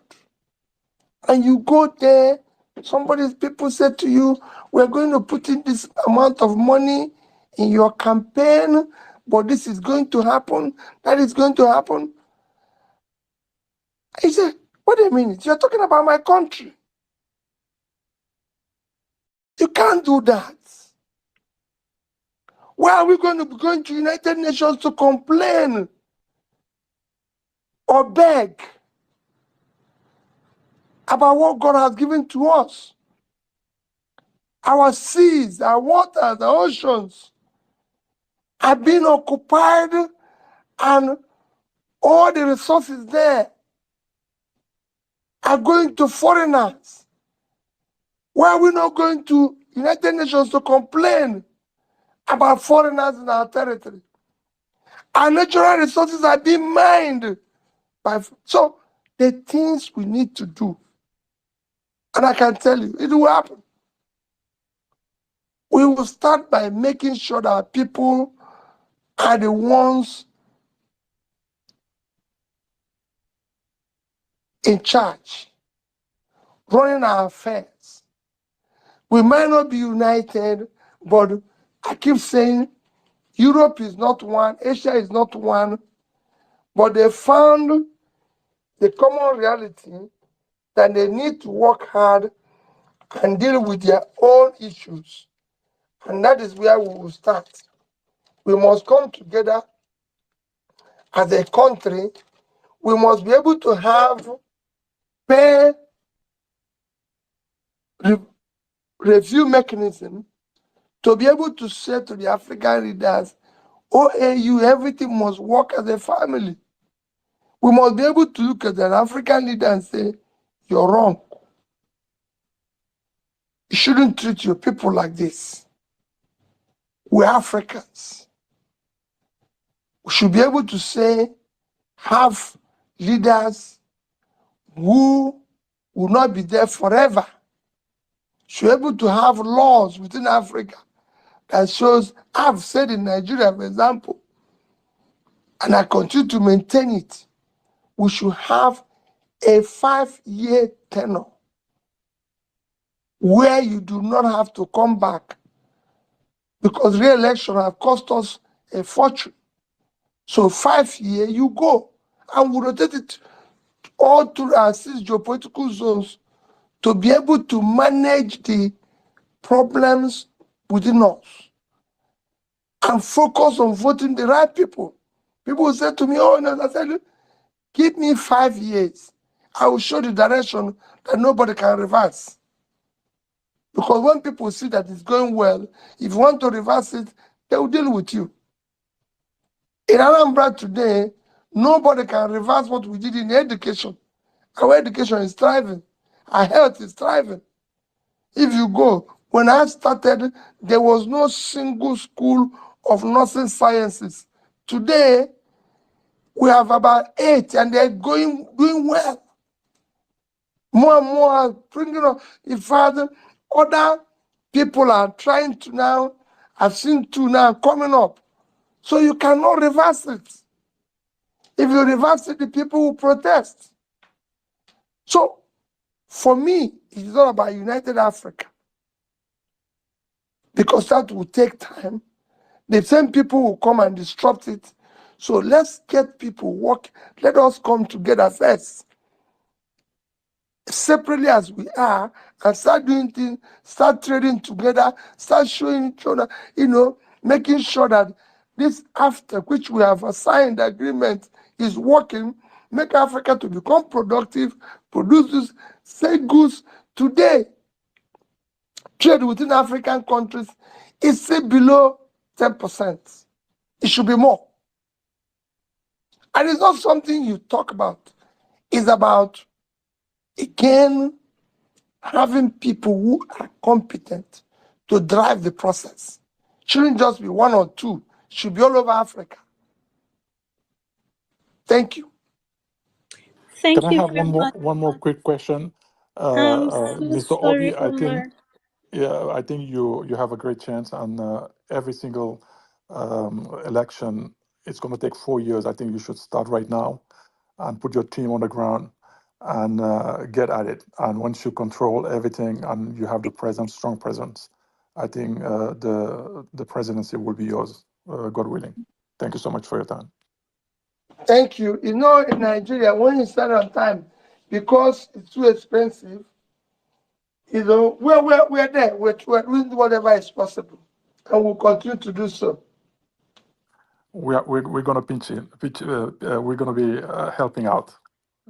Thank you. You're welcome. Okay, thank you, Omar. Thank you, Your Excellency. So I'm still taking everyone according to how you came on stage, and I'm having a gender balance here. I'll take one lady, one guy. So right now we'll take Sarah. After Sarah, we'll go over to Briggs. Hi, Sarah. How you doing? Sarah, are you there? Okay, Sarah is not there. Let's go over to Briggs. Hi, Briggs. Okay, hi, I'm here. Please go ahead. Good evening, everyone. Thank you for the opportunity. Okay, so Your Excellency Pio, Nigeria can always have one president at a time. Now, Yes. everyone who's vying for this position means well for the country. That's what it means. Now, the present administration is on. would it be out of place, since you're not able to become the president, to offer hand of fellowship to work in this administration to make it work and make it better for what you want it to be? Now, That's you exactly can, what I'm doing by being in opposition. okay, For, being for in a system to opposition, work, for a system to work, you must be able to have an effective alternative everywhere in the world, even in your private business. You must have an alternative. That the reason why you're seeing America, Britain, everything, the first world develop is because they have an effective opposition. What are the things that have killed Africa is not having effective opposition, because everybody is lumped into one. That's what I'm providing now. And I can tell you, I can show you places where this would have gone wrong and people said no. Listen, Peter Obi will oppose this, or this person will oppose this. That is exactly what I'm doing now.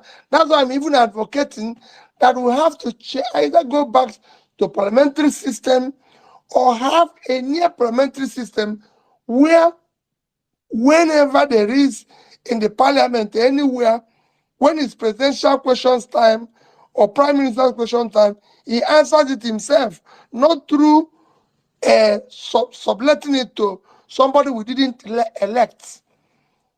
So I'm doing that. And when I was governor, I tolerated that. Go and ask people like Dr. Chris Ngige and everybody. I allowed them to criticize what I'm doing.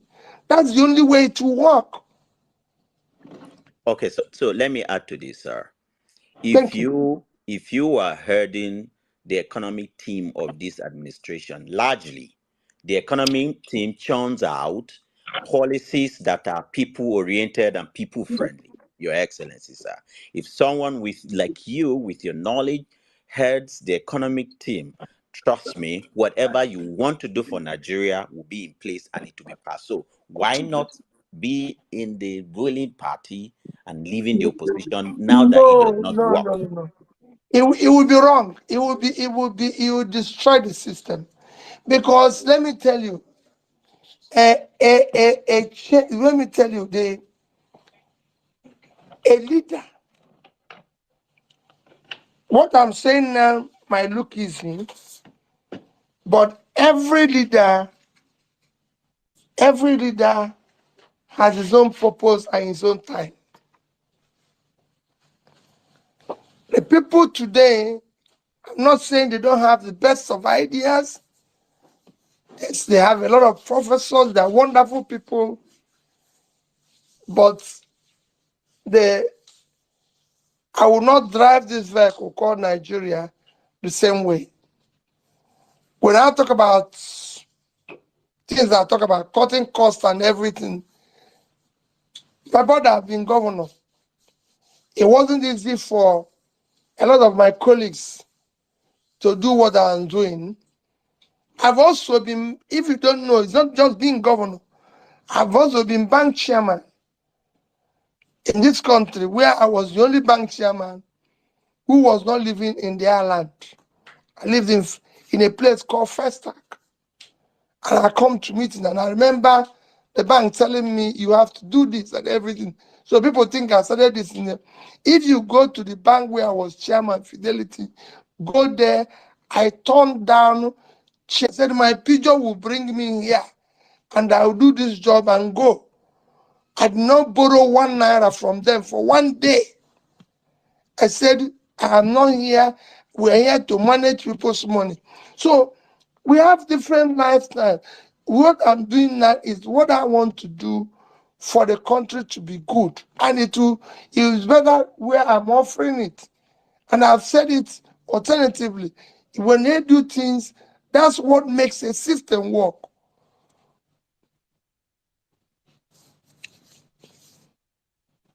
Okay, thank you very Thank much, you. Your Excellency. So moving on real quick, we'll take one question from the TL before I return to those on stage. So Gloria, are you ready? I am. Thank you so much, Ms. Pearl.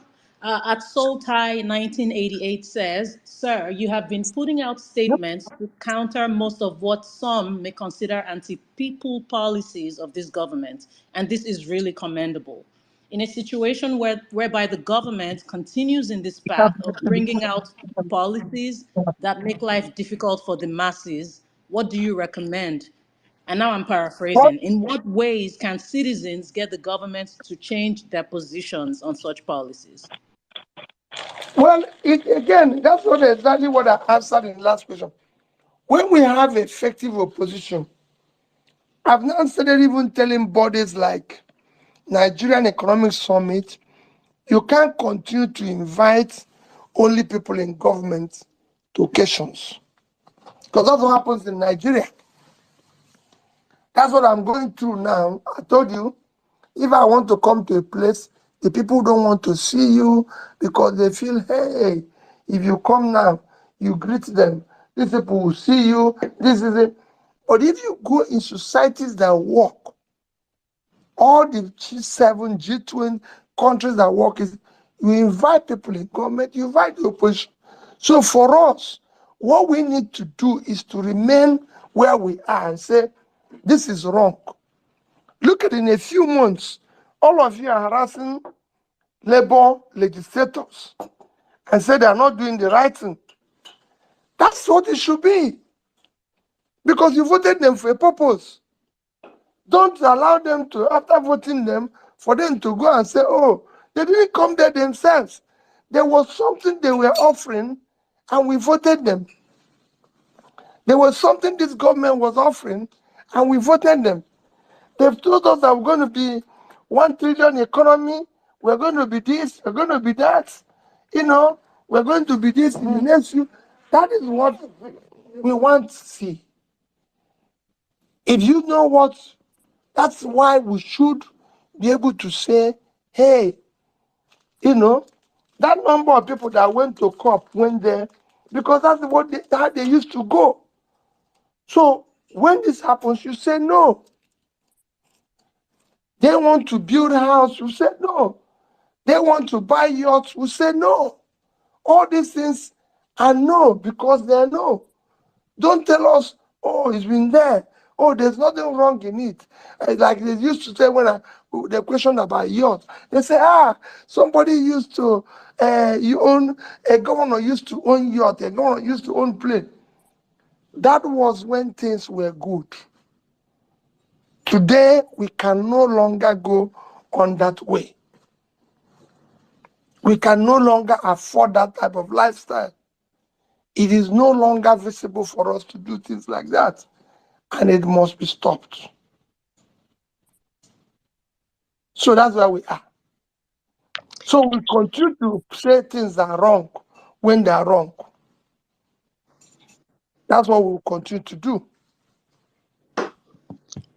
Absolutely. Thank you very much, Your Excellency. So real quick, let's go over to Nello. Hi, Nello. Hi, Pearl. Please, can I go after the next person, please? Sure. Okay. Nello, are you there? Yes, I am, but I'm just tied up in something. I'll be free after the next person, please. Okay, sure. Okay, let's take Malik. Hi, Malik. Malik, are you there? Hi, good evening. Okay, Malik doesn't seem to be there. Let's go over to Chief Owakena. Can you hear me? Yeah. I thought Malik had spoken already. No, Malik has not spoken. Please go ahead with your question. Is it me or Malik? Who is going ahead? Chief Owakena, please go ahead. Okay. Thank you. Yeah, good evening from my end first. Good evening, Mr. President. I Good call you evening, Mr. President because I know we won the election and the criminals stole it from us. Mr. President, from what we have seen in the past year, we have seen that our ballot revolution will not do it. We have also seen that the courts will not do it for us. They are compromised. We saw the blatant whatever they did at the Supreme Court. And we have seen subsequently how the criminals in government today, I will use the word criminals because we all in this room know the truth. The whole world knows the truth. How they have continued to blatantly put their people, their cronies in power, from INEC to police to whatever arms of government. Mr. President, you and I know, and everybody knows, that going to the ballot again will not do it for us. Take Imo, take Kogi, take Bayelsa as examples. Take Kano as example. Take Port Harcourt as example. Those states where I'm from is coming up very soon. The same thing will happen. Mr. President, I will differ with everybody in this room and ask you a simple question. Please, when are we going to hit the streets? Because if the tables were turned, Tinubu and his gang would have turned off Nigeria by today. We played by the rule, voted massively, went to the court massively, and we did everything. And they still denied us what was right. Mr. President, there is no constitution today in Nigeria. So when are we going to hit the streets? That is the language they will understand. If you say you don't want people to be killed, they dropped a bomb in Kaduna a few weeks ago. You visited them.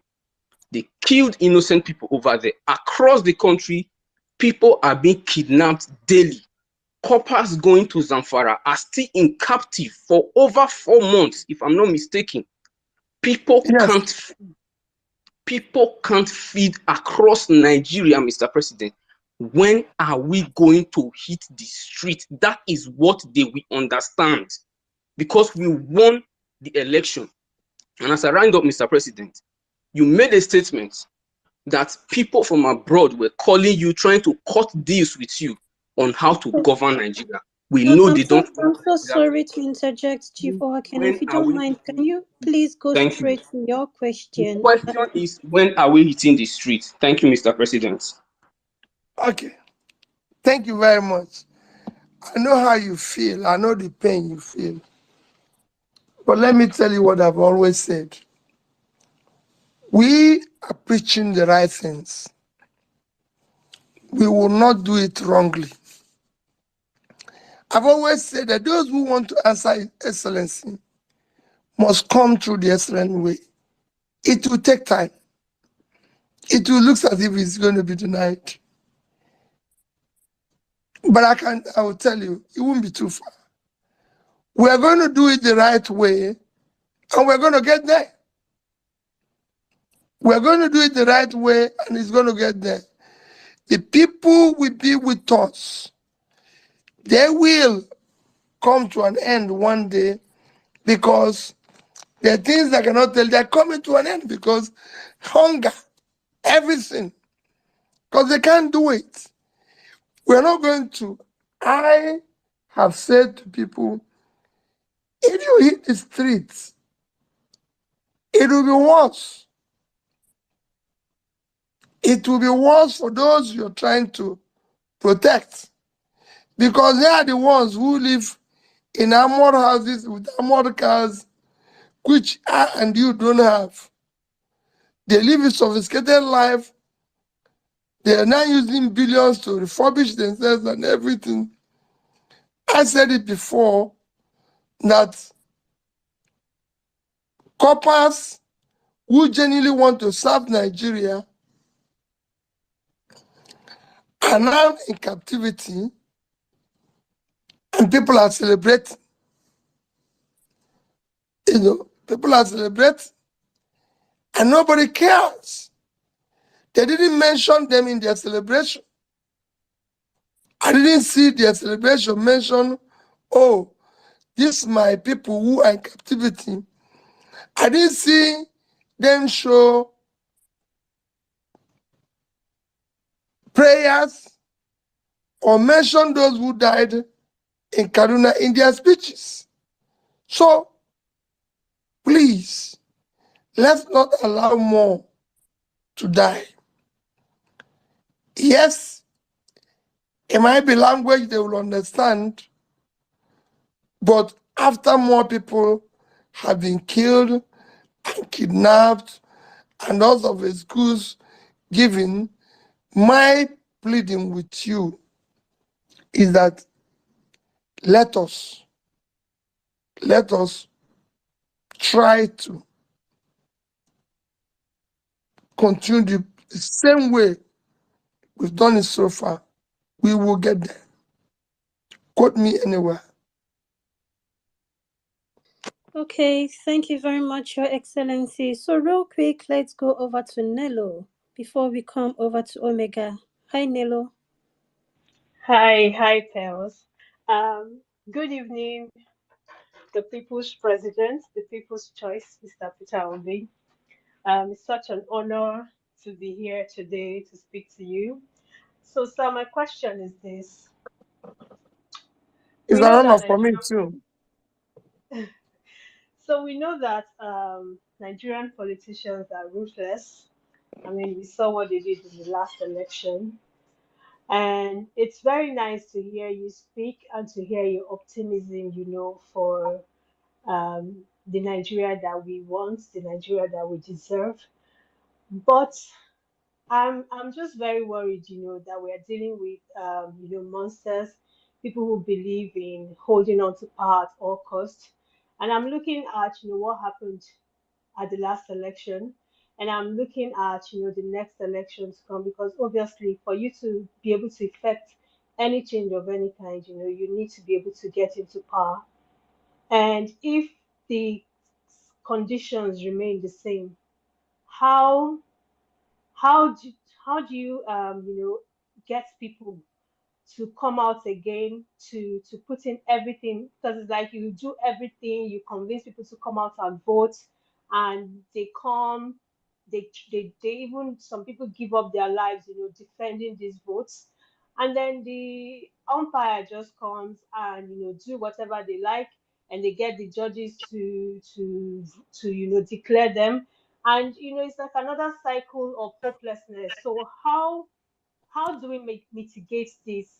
What can we do? Because when I look at the Nigerian situation, when I look at what happened in the last election, I'm really I'm sorry, thinking, Nello, I'm really very sorry to interject you right now. Please, do you want to just go straight to your yeah, I was just question? about to round up. Actually, I was just going to Okay. say, how do we mitigate what happened, in the last election from happening again? Going about it the right way, just like you've suggested. Well, Thank you. we will continue. If you look at what we were able to do in 1 year, it wouldn't have been possible if not for our remaining together and resilient. And like I told you, if they think it is that easy for them, I won't be going through what I'm going through today. But because they too are scared, they too are going everything, even what we're talking now, they're listening. They know that we're on the right path. They're not God. So let us remain faithful to what we're doing. Let's do the right things. The right thing will definitely happen here one day. And you'll see it. The pain and the suffering of the people will be heard. It will not go in vain. And I believe it will happen soon, sooner than we think. We have people, difficult governments all over the world. One day they came to an end. Things that people thought it was impossible happened. And it will happen here. All that we is that we need to remain together. It is important that we remain together. Is going to hand over power to them, knowing how fraudulent and how evil they are. Do you think it's possible for another party to win an election and take it that But victory? remember, That's my question. remember what I said before. Let's continue where we are. They will one day. They will not be there forever. They can't live forever. They are human beings. They too will even die one day. So they are not going to be there forever. When this is happening, it looks as if they are going to remember. They are not going to be here forever. They are human beings.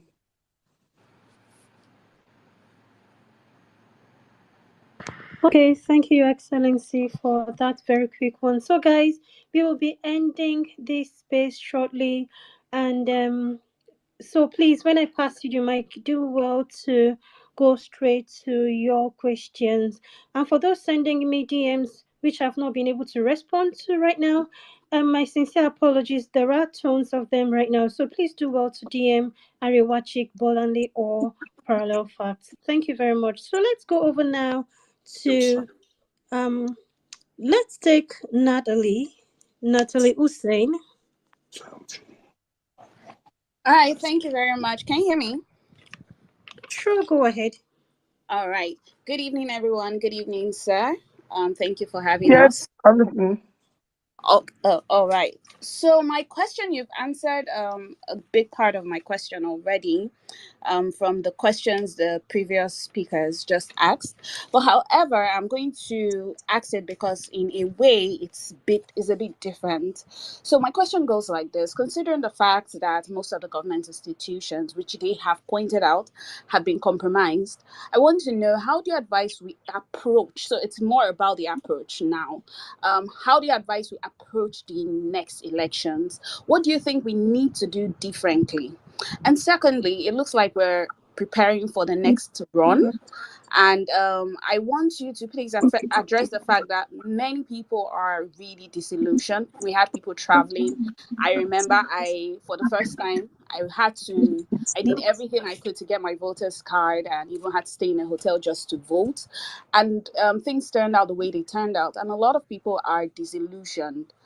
Can you please address the fact? Can you please just say something to those who are going through all those emotions, and how you think we should still stay mentally prepared, because this is obviously not a sprint, it's a marathon. But when people are disillusioned, when their mental state is just not right, how do they come out to vote for the next elections? How do they even have the hope or the belief? Some people don't even know where to start from. And when you talk about, okay, next elections, they don't even want to hear it. So how do you think we should approach this? Thank you very much. I've said it from the beginning and I say it again. Remain strong and committed to this. What you're saying now is what they want to achieve. They want people to be disillusioned. They want people to not care again. They want to divide us. They've now started doing that, making you feel it's tribal thing, with maybe Yoruba versus Igbo, maybe Hausa versus North versus South. These are the things they will do. But I'm pleading with you, do not listen to them.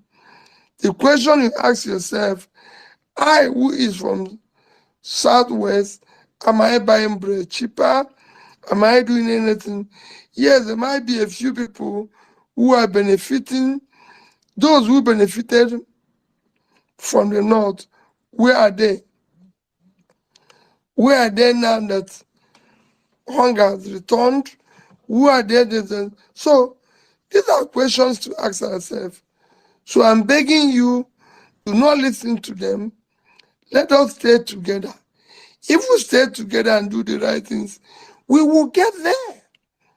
It's a marathon, like you said. And in a marathon, there's a time you feel like giving up. There's a time like you walk out of it. And that's what they want to achieve. They want to achieve that. So we will not give it to them. We will stay on. And I assure you, they will. If I skip, like I repeated several times, If I tell any of you a bit of what I go through on a daily basis, you said no, give up, let them take everything. But because I've seen it before, because for me, what else to live for? If this is what we should go through and things will work, I'm prepared for it. So when they're doing it, it's like, okay, we're on in it, we will continue to be in it, whatever happens. So I'm begging everybody, let's stay on. Don't feel anything. What we achieved in 1 year, so that if we work hard with all they're trying to do, they've given us all the promise, they're sharing everything, let's stay together. All we want is a better Nigeria where everybody will start feeling proud of being part of that country. States that are countries that are denying us opportunity today. Dubai, for example, didn't say this type of people can come. The other people, it is Nigeria that they are saying they don't want us again. Iran that denied visa didn't say some Nigerians will come, some will not be. It is Nigeria. Everybody that is dealing with us now is dealing with us as a Nigerian. Like I said, JSK didn't say we will not leave Nigeria because we're in Southwest and the Southwesterner is now in charge. They left because they didn't see hope in Nigeria. Because about Nigeria. It's not about who is there and who is not there. PNG, all their facilities is in Southwest. They left. They didn't say, oh, let's wait. They didn't leave because a Southeasterner and a Northerner. They didn't even leave when Buhari was in charge to say, okay, since it's the Northerner that is there. So, and the same thing is what is happening everywhere. Same thing is what is happening everywhere. Nobody is saying, oh, because this person is in charge or this person is there, let's stay. No, they are all going because they no longer see hope in your place. That's why they are going. And we must all converse that. If you stay on, those who are disillusioned will turn around. It will be difficult. But if we all not stay on, it will come to a time those who are pushing us will know that we can stay together and work together. And I'm urging all of us, please, for we have no other country except this one.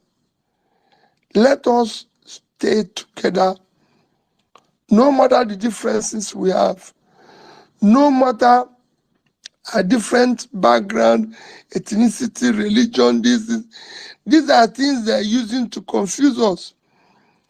Everywhere, most religions stay together. You have seen me say it in campaigns. The Catholic church in Dubai was built by Emir of Dubai. He's a Muslim. The Queen gave the Muslims one of the choicest land in London to build their mosque. They are not Muslims. In the UK, everybody lives together. In other parts of the world, everybody lives together. Let us live together in Nigeria. Do not listen to them when they tell you, Peter Obi is this, Peter Obi is this. The only thing Peter Obi is that he's not believing in what they are doing. He's talking about a change. Even if I'm as bad as they think, at least I'm better than some. That is why I'm able to see money that I would have taken and say no to it. This is what we want to do. Let's start looking for those who can say even partly in it. Why is the other people leaving debts? Why didn't they leave money? These are things we want to do. Let's look for those who are at least trying to do something and work with them. It will go a long way. It is important. It will go a long way. It is important. It's a lot of sacrifice, but it is achievable. Okay, thank you very much, Your Excellency. Let's have Odo Akaji. Hello, Miss Pels. Can you hear me? Loud and clear. Please go ahead. Oh, fantastic. Good evening, Mr. Obi. I'm calling from Abia State, so thank you for supporting Alex to ascend the leadership of my state. We feel the difference. My question is, how do you feel that your party were not able to stop these people from swearing into INEC positions, well-known card-carrying members of the APC, which is against the norm and against the law? Thank you. Well, for me, just people can still be there and will affect the change. People think, let me tell you, in countries where there have been change, people have even their uncles and their brothers and everything, and there was change. It's happened in countries where they have their uncles, their parents, their children, everywhere, and change happened. So all those people that are swearing in, when there will be change, they will be there, and they will not do anything for them. It is when we allow it that they will get away with whatever they will get away with. When we all come together one day, they will not be able to do it. There will be a day INEC officer will not risk announcing the wrong result. He will not risk it because he knows the implication. It will happen. There will be a time no judge will risk giving any type of reckless judgment. It will happen if only we remain together and do the right things. Thank you for acknowledging what is happening in Abia. If you go now, you see people who are saying Peter Obi doesn't criticize Alex for financial recklessness. He's criticizing other people, and I'll laugh. Go and see financial recklessness, but go and see what he's been able to do in a few months. He's been in charge. What are we asking people to do? Just do some work. So people have not done anything, and they're telling you, oh, go and see what is happening in Abia. What has been happening in Abia? What has happened? This man came in with the same government that we're all quarreling with now. Go to Abia and you see a clear change, a clear direction. And that's what we're saying, that it is not how long. You can start from day one, doing the right things from day one. And it started it from day one. Everybody can see it. So thank you for acknowledging that. I assure you that's what we want to do with the entire country. Okay, thank you very much, Your Excellency. Let's go over to Call Me Wealth. Call Me Wealth, are you there? Okay, Call Me Wealth is not there. Let's go over to... Okay, please, real quick, your question or submission. Yeah, good evening, His Excellency.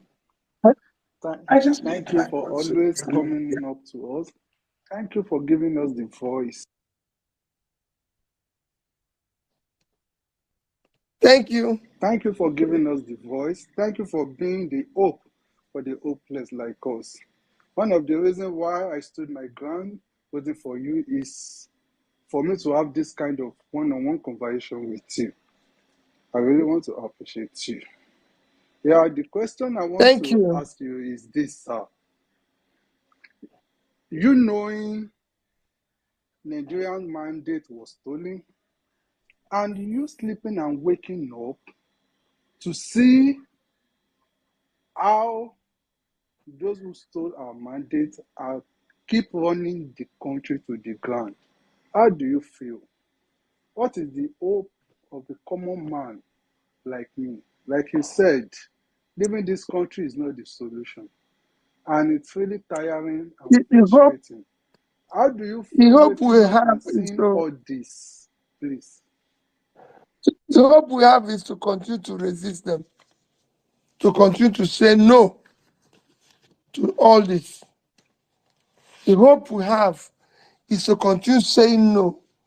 I've said it repeatedly here that what I'm going through is enough for anybody to say, no, I cannot go through this again. But I'm going through it.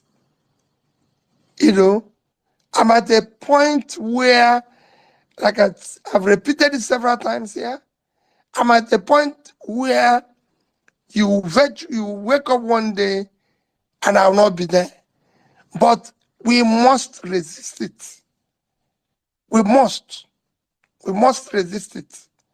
If we don't, it will consume not just us, but future generation. We must now continue to say no, even if we are remaining just few of us, which is what they want to do now. If I tell you that the amount of money being shared today has never been shared politically in this country, what they are sharing today. And they are sharing it because they want us to run away. They are sharing it because they know they've impoverished the people. So those people who are impoverished are now busy collecting their own money in a manner where they're going to use it to show, oh, these people. So for me, no problem. I can assure you, I am there, committed to it, and everything. So do not give up. We'll be there. And if anything goes wrong, please continue. I tell people this. If you hear that anything goes wrong with me, do not join them. They will come with intimidation, they will come with fear, they will come with everything. But that will not bring change. What will bring change is that we will remain together. They will remain together. It's not that when they jail this man or kill this man, everybody runs away. I'm not going to run away. I'm in it, and I'll remain in it. Thank you. Thank you very much, Your Excellency. Apologies, guys. We cannot take more speakers right now. We're just going to have the last person here on stage, and then we have to end the space. We've actually exceeded the amount of hours we planned to spend here. And again, I apologize. I'm getting tons and tons and tons of DMs from people, even as I'm speaking. I really apologize. I won't be able to respond right now till after the space. So over to Ibrahim. Then when you ask, Your Excellency, after Ibrahim asks, can you please answer his question and then go ahead and give your final submission? Maybe the Thank you person very is much, not there sir. any longer. Good evening, everyone. Good evening, Parallels. My own is not very low. You have said that we have to come together. We have to stick together. We have to be together. So I think coming together needs a small I'm not structure hearing you again. and a small leadership for us to see how we can come Oh, together hold on. Hello? to do Hold whatever we on. want to do. Ibrahim, can Hello? you hold on a little bit? Your Excellency, can you hear me? Hello? Can you hear me, sir? I'm hearing you now. Okay. Ibrahim is speaking next. Let's see if you can hear him. Okay. Ibrahim, please go ahead. Yeah, Excellency, you've been saying that we have to come together, we have to be together, we have to work together. And working together, being together, need like a structure and small leadership, and also what we'll be doing to keep ourselves together, the activities we're supposed to be both online and offline, how we're supposed to, that family mindset that you want us to have, how we, what are we going to put together to bring ourselves more closer? I think Parallel Facts and Violence Space are doing an activity on a weekly basis. What else can we put together just for us to remain one family? And how is the leadership going to be? Are we still going to revert back to you? Are we supposed to select some people around us that to give us leadership, or we just continue to do what we did during the election, everybody to be on this one? Thank you. Well, these are things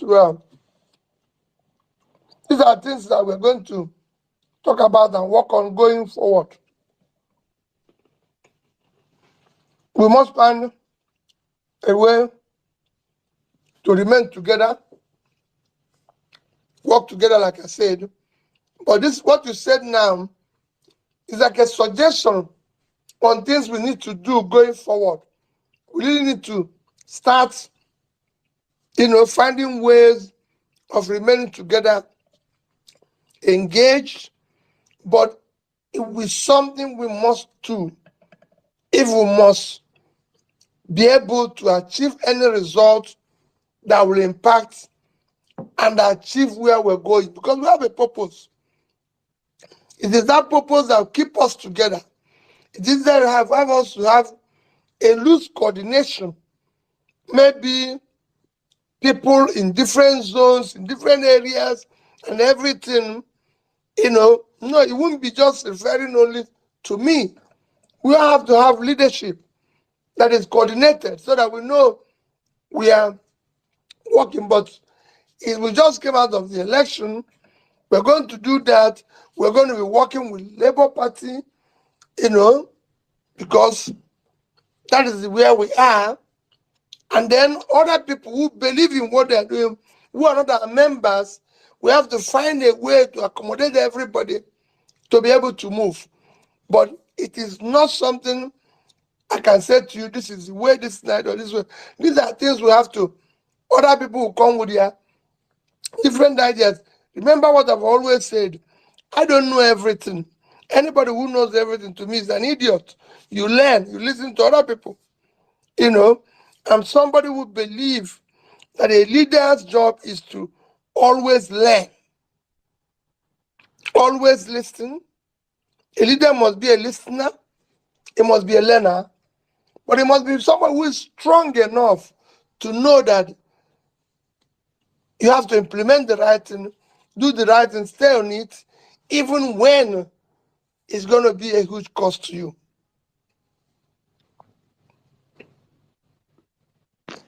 Okay, thank you very much, Your Excellency. Would that count as your final submission, or you still want to give a final submission, sir? Well, let me again appeal, kneeling down to say, please do not give up. Our country is going through a very difficult time. People are suffering. It is not easy for any country to go where over 50% of your population is living under poverty. Almost three-quarters of your population is living under multi-dimensional poverty. Over 20 million of your population are students out of school. You have almost 40% youth unemployment. It is not easy. And we can't go on like this. We have no other country except this one. I'm begging all of you, do not give up on the country. Yes, people might find way to go out. But even if you go out, do not switch off on Nigeria. Remember that your people are here. We're here. We don't want to give up. Let us work as a family. Even if some of us are not there tomorrow, do not give up on Nigeria. It is the only country we have, and we can remain united. Nigeria has all it takes to be a great country. From the north to the west, to the east, to the center, God has blessed this country. All we need is to stay together and work together. I wish all of you all the best as we come to the end of the year, and wish us a great new year next year. I'm sure we'll be talking as often as possible. For the organizers of this, the ladies, you've been wonderful. You know, I don't like when I say it, men don't like it. My success as a banker, as a governor came when the women were in charge, because they pushed very hard. So I thank you people for hosting this. And I assure you, I promise before it's going to be every 2 months. It didn't happen, but next year we must do it at least every quarter. At least. It might not be every 2 months, but every quarter. And I'm going to stay engaged through Twitter, through everything. And you can always come across to me through so many people and ask questions when you need. If you're looking for me, there's so many ways you can reach me. Please, and I'll be available. Thank you, and have a wonderful night, evening, day, depending on where you're staying. God bless you. Bless your families always. Thank you very much, Your Excellency, for that very wonderful final submission. Before we round up, guys, I'm going to pass the mic over to Gloria to speak briefly on parallel facts. Over to you, Gloria. Thank you so much. I just want to say, Your Excellency, we appreciate you. More people appreciate you than those who do not. One thing we can all agree on is that you prioritize people's welfare and have left such an indelible mark on the landscape of Nigerian politics. We will continue to honor and appreciate your contributions while holding on to the belief that a new Nigeria is truly possible. Thank you so much for honoring us today. On And on behalf of Parallel Facts, we thank you all for coming today. We had, I may be wrong, but I think we had well over 11,000 people tune in. And the space continues. Please continue to share, retweet, DM it, spread the word. PO is here for us, and we appreciate it so much. Our hashtag is Peter Obi on Parallel Facts. Well, you made that trend. We appreciate you so much. And to those whose questions we could not take, we apologize. But please, if you're not following Parallel Facts, if you're not following Parallel Facts News, or rather, if you're not visiting parallelfactsnews.com or following us on all our social media platforms, I just have one question. Why? Why would you deprive yourself of awesome, timely news that strives to focus on facts? Please, on Twitter, we're at Parallel Facts, and that's Parallel Facts with an S. And you can find us on all social media platforms. Just click the link in our bio. Thank you all so much. Thank you very much, Gloria, for that. So in conclusion, guys, I just want to appreciate you, Your Excellency. I want to say thank you very much for creating time out of your very busy schedule to come share these hours with us. We are not taking it for granted. We really Thank you, appreciate my you for sister. all. You're welcome, sir. You're very welcome, sir. And to Parallel Facts, thank you very much for hosting this space for us. We really appreciate you, your platform, and everything you do. And my able co-hosts, thank you very much, Mrs. Bolanle. Thank you, Arewachik. And thank you very much, Gloria. Some people are still requesting for the mic. My sincere apologies.